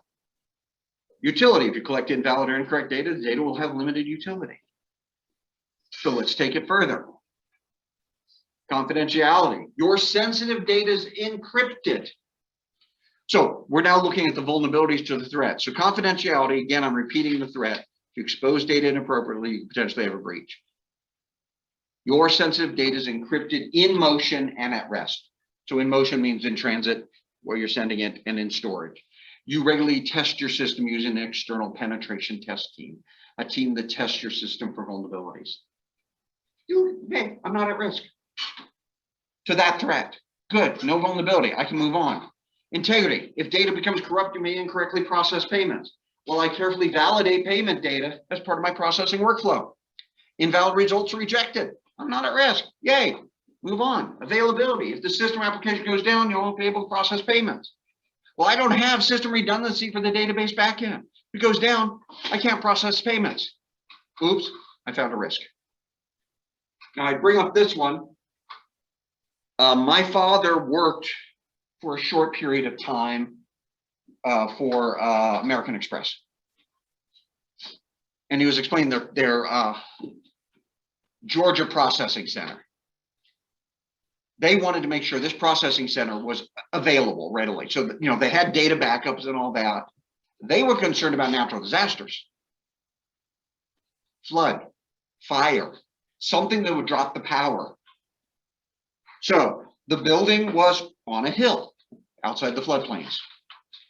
The building was attached to two different power grids from two different utilities. They put it at the border between the two utilities. So if one side went down, they had power from the other. The building then had battery backup for the devices and had generators available that they could run enough power for 24 hours. Major redundancy. Why? Because they would lose millions of dollars every hour they were down. And they weren't about to lose millions of dollars, so they thought about this. Power grid. You know, imagine the power grid goes down. How do you bring it back up? Oh, we will, because you have to bring things up in order, otherwise you get a massive power surges and things burning. So you have to bring up every substation in order, every generator in order, et cetera. How do you communicate with each other with no power? Right, so they use phones with the phone system maybe down. They have towers with microwave links and generators so they can send messages point to point. If they're too far, they actually have the ability to send short messages over the power lines themselves. Phone system usually is pretty good. They have their own generators to keep the phone system up and running, not the wireless, but the wired phone system, while the rest of the power is down. A lot of redundancy built in there because people are at risk. Possession. Okay, you lose a backup media, you potentially have breach, right? Well, your backup media is encrypted and hand carried by a courier, not at risk. If the data is really high value, the courier's armed, or there's multiple couriers, or it's a armored car doing this. Hope Diamond, you've heard of the Hope Diamond? Big, huge, very expensive diamond was sent to the museum in US Mail. Yeah, when they sent it, that's just, nobody knew what was happening, so they figured low risk. The authenticity, ensuring a valid payment and customer information belongs to the individual conducting the transition is difficult. You don't have a good way of doing it. It's a risk. Utility, protect the utility data, check some credit card numbers, make sure the billing address and email address are valid. So I don't know if you know what a checksum is. A checksum is a mathematical computation on a number that has to have a specific result. The easiest ones, say you have a bunch of ones and zeros representing a number. There's a parity check that says you have to have an even number of ones. So if you have, and there's a 1-bit checksum, and basically it tells you if I have to have an even number of ones, if I had an odd number, it becomes a 1. If I had an even number, it's a 0. So you always have an even number. Simplest checksum. There's much more complex ones. Credit card numbers. Not every valid 16-digit number. Every 16-digit number is a valid credit card number. They build in a checksum. It has to. There's a calculation you have to perform to find out what the number is valid. And the credit card numbers check that. So when you enter your number in on a website, sometimes it comes back to invalid credit card number because you typed the number wrong and you didn't just luckily get the right number. There's enough ways to find them, but it's a risk. All right. So we've identified the threats, we've identified the vulnerabilities, we talked about the risk. Now let's assess it. So we had a risk of availability. Don't have a system redundancy for the database backend. Goes down, cannot process payments. I have a threat and a corresponding vulnerability. How likely could someone or some event trigger this vulnerability? That they make the database unavailable to me. What is the impact in the organization if that happens? There's a lot of threats out there that could do just this. There's ransomware attacks where if you click on the wrong link, it encrypts all the data on your system with the bad guy's encryption key. And then you can't decrypt it. You've lost access to everything.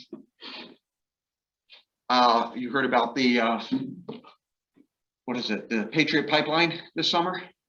Oh, yeah. Ransomware attack. They lost their. What's interesting, the controls for sending the oil and gas over the pipeline were not affected. They could have still delivered gas and oil. What was affected was the corporate finance system that allowed them to know how much oil and gas they're sending to which customer so they could get paid. And they also had some internal information that the hackers got because they copied the information before encrypting it. And they said, oh, by the way, we'll also release all this information. It'll affect your stock price because we see the nasty things you're doing, corporate America. And so they said, okay, we're going to shut things down. This way they won't release the information. And then they paid the bill and the information got released anyway. But they got their systems back. If they had a good backup, they could have done that. So the hackers now, oh, yeah, get a good backup. We'll break into your system. We'll corrupt the backups for 30 days. And then after those 30 days are over, because we know you're only keeping backups for the last 30 days, then we'll do the ransomware attack. So you go, oh, we got backups, we're good. Oh, they're no good. Okay, How do we mitigate the risk? Mitigation, how do we reduce the risk? How do we make life better for ourselves? So these attempts to reduce the risk are called mitigations, usually implemented through what we call a control. There is another document we'll go over later that lists lots of different controls that are out there. Okay, physical controls. An attacker has physical access to a system can do a lot more than one is remote. They can pop out the hard drive. I guarantee, oh, my operating system is set up, I have to log in to access the data. Well, that's fine. You give me the hard drive, I read the data without talking to the operating system. Unless it's encrypted on that hard drive, I've got it. And I just went through a dozen hard drives this summer from a bunch of old computers we had, checking if there was any, and I got access to the information, all but one of them. That student actually encrypted the hard drive. Copying off things we needed and then wiping out everything on the hard drives and recycling them. Some of them were the older IDE format, some were the SATA, but I have an external device you can plug into, it's a USB 3, and I can read this as an external device using my operating system, not theirs. Okay, locks, guards, fences, cameras, battery backups, air conditioning, fire suppression, all of those are physical controls and mitigations for different risk. There's logical controls. These are our software or hardware technical controls, such as encryption, firewalls, which we'll talk about later, passwords and access control. Could also be monitoring systems, intrusion detection systems, intrusion prevention systems. This is to watch your things and say, hey, that's not right. That doesn't look normal. Those are software based. Those are the things I like to play with. There's administrative controls, policies and procedures, the paper and pencil controls, such as password policies, auditing policies, incident response plans. And like I said, again, NIST 853, currently revision 5 of that document, talks about a lot of these things. If I actually click on that, it's called Security and Privacy Controls for Information Systems and Organizations. And this goes over what a lot of these different controls could be.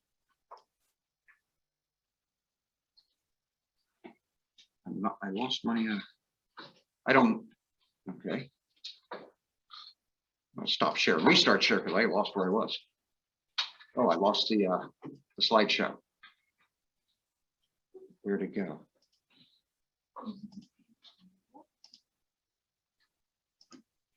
That is strange, because it wasn't looking this way earlier.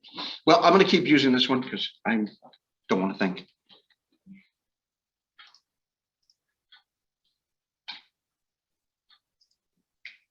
Okay, maybe it was this way.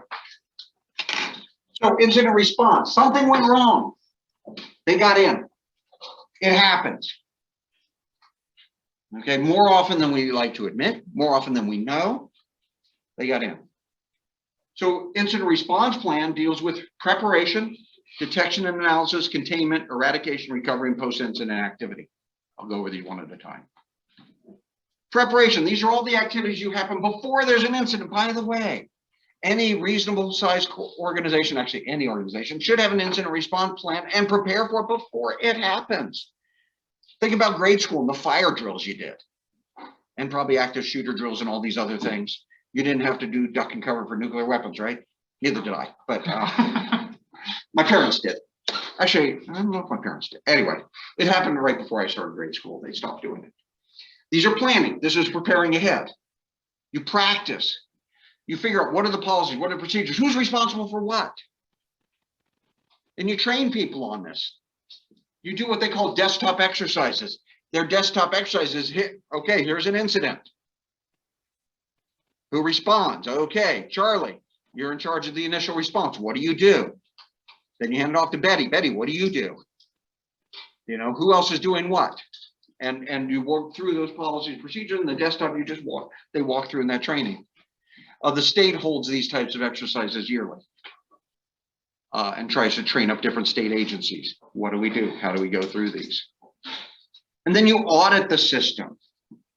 Let's go through. We said this system has implemented all of these policies. Every computer system out there is running up, to prepare us and mitigate risk, we have a control, virus scanners on every computer. Well, let's go check, is every computer running a virus scanner? Oh shoot, Bill turned it off. Why did Bill turn it off? Because it slowed down my computer and I was busy, you know. Yeah, Bill does that all the time. He also uses a really simple password, Betty, you know, but, oh, excuse me, Betty1. There we go. Penetration tests, people actually try to break into the systems. You usually hire an external team, big companies will have their own internal teams. See if you can break in, like my friend was doing. And part of the penetration test was, let's look at people. Where are they writing down their passwords? Oh yeah, on the ceiling, you know. Hey, Bill, let's go out to drink. Tell me about your family. What's your wife's name again? Betty. Oh, okay. Then detection analysis. So you set up the plans, you do all this, then you want to detect. You want to detect an incident with a security tool, such as an intrusion detection system or antivirus scanner. Review of the firewall logs. Hey, who's going through our system and doing what? System security logs. Alert from a security provider. Or odd behavior found by a user of the system. Like this one right now I was telling you about at the university, somebody saying, we're seeing all these deposits. This is not normal. What's going on? There was an attack, November, December timeframe, really hit the news in January, called the SolarWinds attack. It was found by a researcher at a company who saw in a security company, but he saw some odd behavior, said this doesn't look right. And he started investigating. It wasn't a scanning tool, it wasn't anything. It was, oh, I saw something, I said something. In that case, he saw something, said something, and checked it. Analysis is usually a combination of analysis tool and human intervention. We're going to do a lot of human deep dive into these things. Our forensics class talks a lot about that type of stuff. Our network security class talks about that.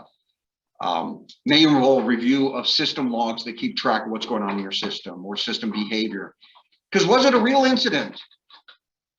You know, an alert about too many failed login attempts. Or was it the fact that you forced Bill to change his password and he never remembers it?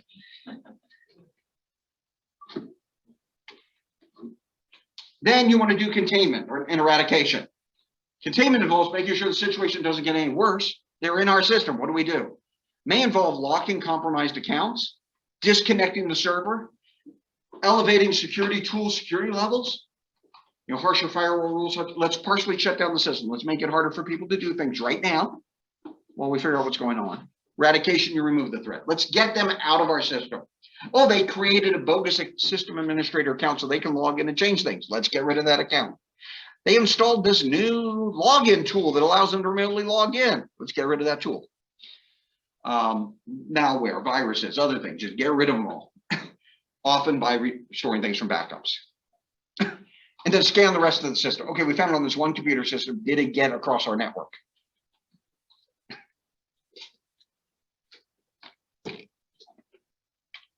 And more slides than I remembered. I might not get to chapter 2. That's okay. Recovery. Let's restore the data and applications from those backups. Make sure the backups are viable. Make sure the backups are not infected. Make sure all configuration files are correct and up to date. What if they aren't? Update them. What should have been updated? Do you have a record somewhere? So this is one thing we've noticed with people when I've worked consulting with industry. Yeah, we've done the backups. And then we made all these changes to our system. And we don't remember what those are. Where are they? Well, they were written down on files on the system that was corrupted. And we don't have access to those anymore. If you ever write code, and most of you will end up writing code, you go in and you make a change to your software. What happens? Where is that older version you have? Do you have a backup? Do you have a version control set? Do you say, hey, here's the version I have now, here's the new version? Because guess what? You made that change and made things worse in your code. This happens all the time. Let me go back to the old version and try again. Oh, wait, I deleted this function and replaced it with a brand new function that's worse. And now I don't have it anymore. You will do that. You will hate yourself for this. Okay. Hint. Comment out the old code. Leave it there initially when you put in the new stuff. Put in comments. Oh, it used to be this and I changed this. Takes a little extra time, but you'll save yourself a lot of time in the future. Trust me from experience. Okay, and then if a version gets lost, you have the old versions. Now, when I was a student, we had very limited disk storage space, 2 megabytes. Okay, yeah, not much room to store anything. And you could back up things on floppy disks, 180K floppies. We found a trick though. You want to save something, you want to back up, email it to yourself. Because that was a different disk quota on how much you could store in your email. So we could get another 2 megabytes on email per email account, something I had 4. But also I had backups. I emailed myself, there it is in my backup if I need to find a version. Not the best way to do it, but the way email is, it was on a completely different computer system. Mine goes down, my email still has it. Now we have cloud storage and other capabilities that, lots of places. You move it somewhere else. You have a copy, someone else has a copy for you. Do this with your homeworks. And especially grad students, I tell them, do it with your dissertations and your thesis. I had one student who lost a year's worth of work on their dissertation. She did not have a backup anywhere.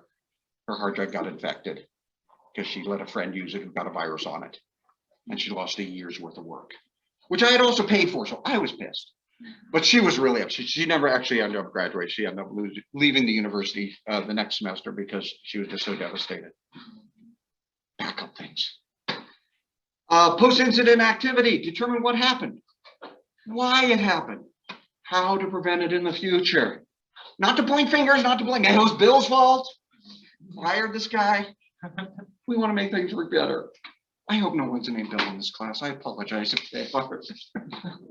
I didn't check.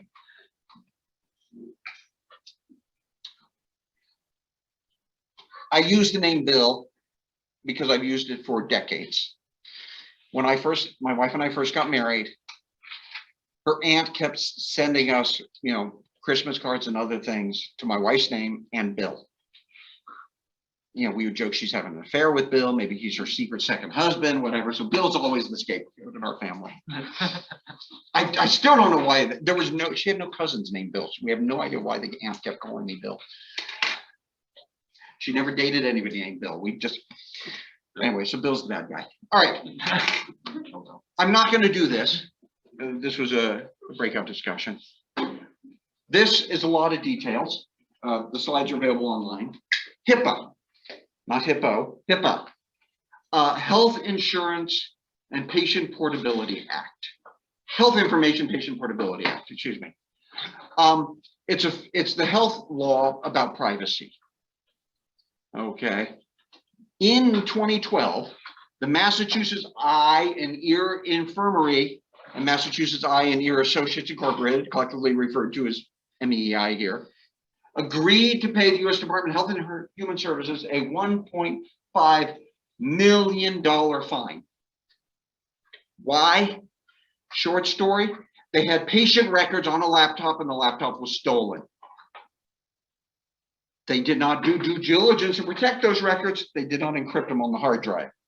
So and it was full patient information. So patient private information was released. The fine is per thing that's released. 3,621 individuals. And they paid a $1.5 million fine. The law technically says if you have less than 500 individuals or 250, I don't remember the number, you don't have to report it. There's a hospice up in Coeur d'Alene that had records of like 99 customers or whatever. They reported it. They paid a $90,000 fine because they wanted to report it so that they could, if it ever came up later, they figured there'd be a lawsuit. If they reported, they'd be protected. But they still had to pay a $90,000 fine. You're the victim of a theft. You pay the fine. Understand that, because you were not doing due diligence protecting the information. You put that information at a risk by moving it around and not having it behind a locked door in a building and everything. I think they would have been okay if somebody broke into the building and stole the computer systems. But the fact that they had a laptop out there, that was not best practices. Okay, White House. I say President-elect Biden. No, it's actually President Biden. I gave this presentation early January originally. So they wanted to bring their Pelotons into the White House. You know, the exercise bikes with the video screens, you know, it's like, yeah, go, you can do better. You know, normal for presidents to have personal equipment. President Trump had a golf simulator, a little more expensive than the Peloton. Obama liked basketball. Others had a bowling alley, swimming pool, etc. Okay, this is normal. But Pelotons are internet-enabled devices. They connect to the internet to keep track of your stuff and to download the videos and everything. I know when Obama took office, his BlackBerry was a big concern. Why? What are we worried about in the White House? National secrets getting out. Secrets getting out. How could they get out? I'm using a Peloton. It's an exercise bike. Vulnerability to the network. Vulnerability to the network is a connection to a network. It's an opening. And if it's on the White House network, they get into the Peloton, they launch from there into the White House network and out. If the thing had a camera on it, they could see what's going on, listen to the voices, record what's going on. Now, this would be in the private residence, not, but let's be honest, people don't segregate things perfectly. Biden, Joe Biden probably talks to Jill Biden about some things that he probably shouldn't. You know, and there's some, she gets a clearance, so it's safer because they know he's going to talk. You know, hey, there, I'm really tired, you know, but hey, here's what I'm gonna do in Afghanistan. You know, it's gonna get out. You know, the BlackBerry, same thing. You know, Trump's cell phone, that was a big concern. And the apps he was using, they tried to set up special things to protect there. Because it's Twitter and other accounts. Okay. So to protect ourselves, we have things we call layers of defense, layers of protection. A single technology, a single process could be compromised. So we have multiple approaches to protect, detect, and respond. You know, I have a normal lock on my door and a deadbolt. The deadbolt's an extra level of protection. I could have a chain on it, being a third level of protection. I could have motion sensors in my house or cameras. I know people with that. My next door neighbor has that, right? So if somebody goes in the house and they're not there, that's another level of protection. May not be protection, may just be level of detection. So locks are protection, the camera's detection if they got past the protection. I had a friend in the National Security Agency who said, the whole of government is going to this defense in depth approach. I hate it. Because they go to a single vendor who says, oh, well, we got this technology, we'll put it at layer 1, 2, 3, and 4. He says, it's like lining up slices of Swiss cheese. They all have the same holes lined up. You get through at every layer. He says, I want Swiss cheese from different vendors, so the holes don't line up. He was an interesting guy to work with. Okay, so we have the data layer, that's your actual information. The data is processed by applications. So we protect the data in storage and transit. We protect how you access it through the application. Not everybody can get access to it without for certain authorizations. And the application may do integrity checks and other things. The computer itself, the host, the device, the computer may have protections. Hey, you have to log in as a user account first before you can run the application to access the data. The internal network then will have protections. Hey, I can't even get to that computer without being on the internal network, logged in. The external network. So nobody can get into our internal network without doing certain authentication and stuff. So we got our firewalls in the external network, internal network. We have a secondary firewall. We got intrusion detection system, intrusion prevention systems, and the host, we're running virus scanners and host-based intrusion detection systems, and et cetera, et cetera. And maybe we'll get our work done. So external network examples, I'll define what these are later. DMZ is a demilitarized zone, VPN is virtual private networking. We have logging and auditing, penetration testing, vulnerability analysis. So prevention, detection capabilities. Network boundary or firewalls, firewall proxies, again, logging, but maybe stateful packet and section. Again, I'll talk about these later. Auditing, penetration testing, vulnerability analysis. Notice logging, auditing, penetration testing, vulnerability analysis are a lot of different levels. We do different things at the different logging, different auditing, different testing, but we do in each layer. Intrusion detection, intrusion prevention, host-based, a lot more.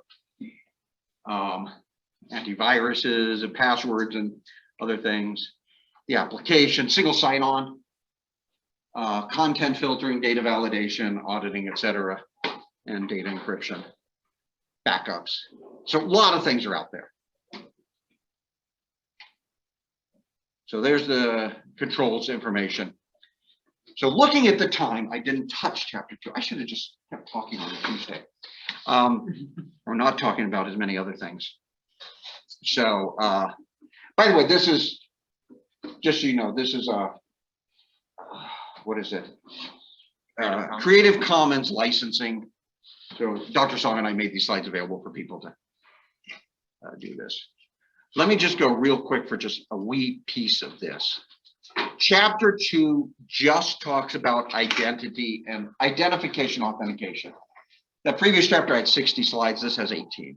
So I'll go through this faster. I will do chapter 2 and probably start chapter 3 next time. Again, this was designed for 1-hour lectures and I got 75 minutes. So 50-minute lectures, I get 75. So great. But the main idea between identification and authentication is ways to make sure only authorized individuals are allowed access and make sure they're only allowed the access they should have. So we're going to deal with identification, authentication, and then also authorization. Because authorization, identification, authentication is who are you? What are you allowed to do? Or no, who are you, basically? And then authorization is, and what are you allowed to do? So I could have a TA for the class who's allowed to enter grades for certain assignments, but not enter final grades.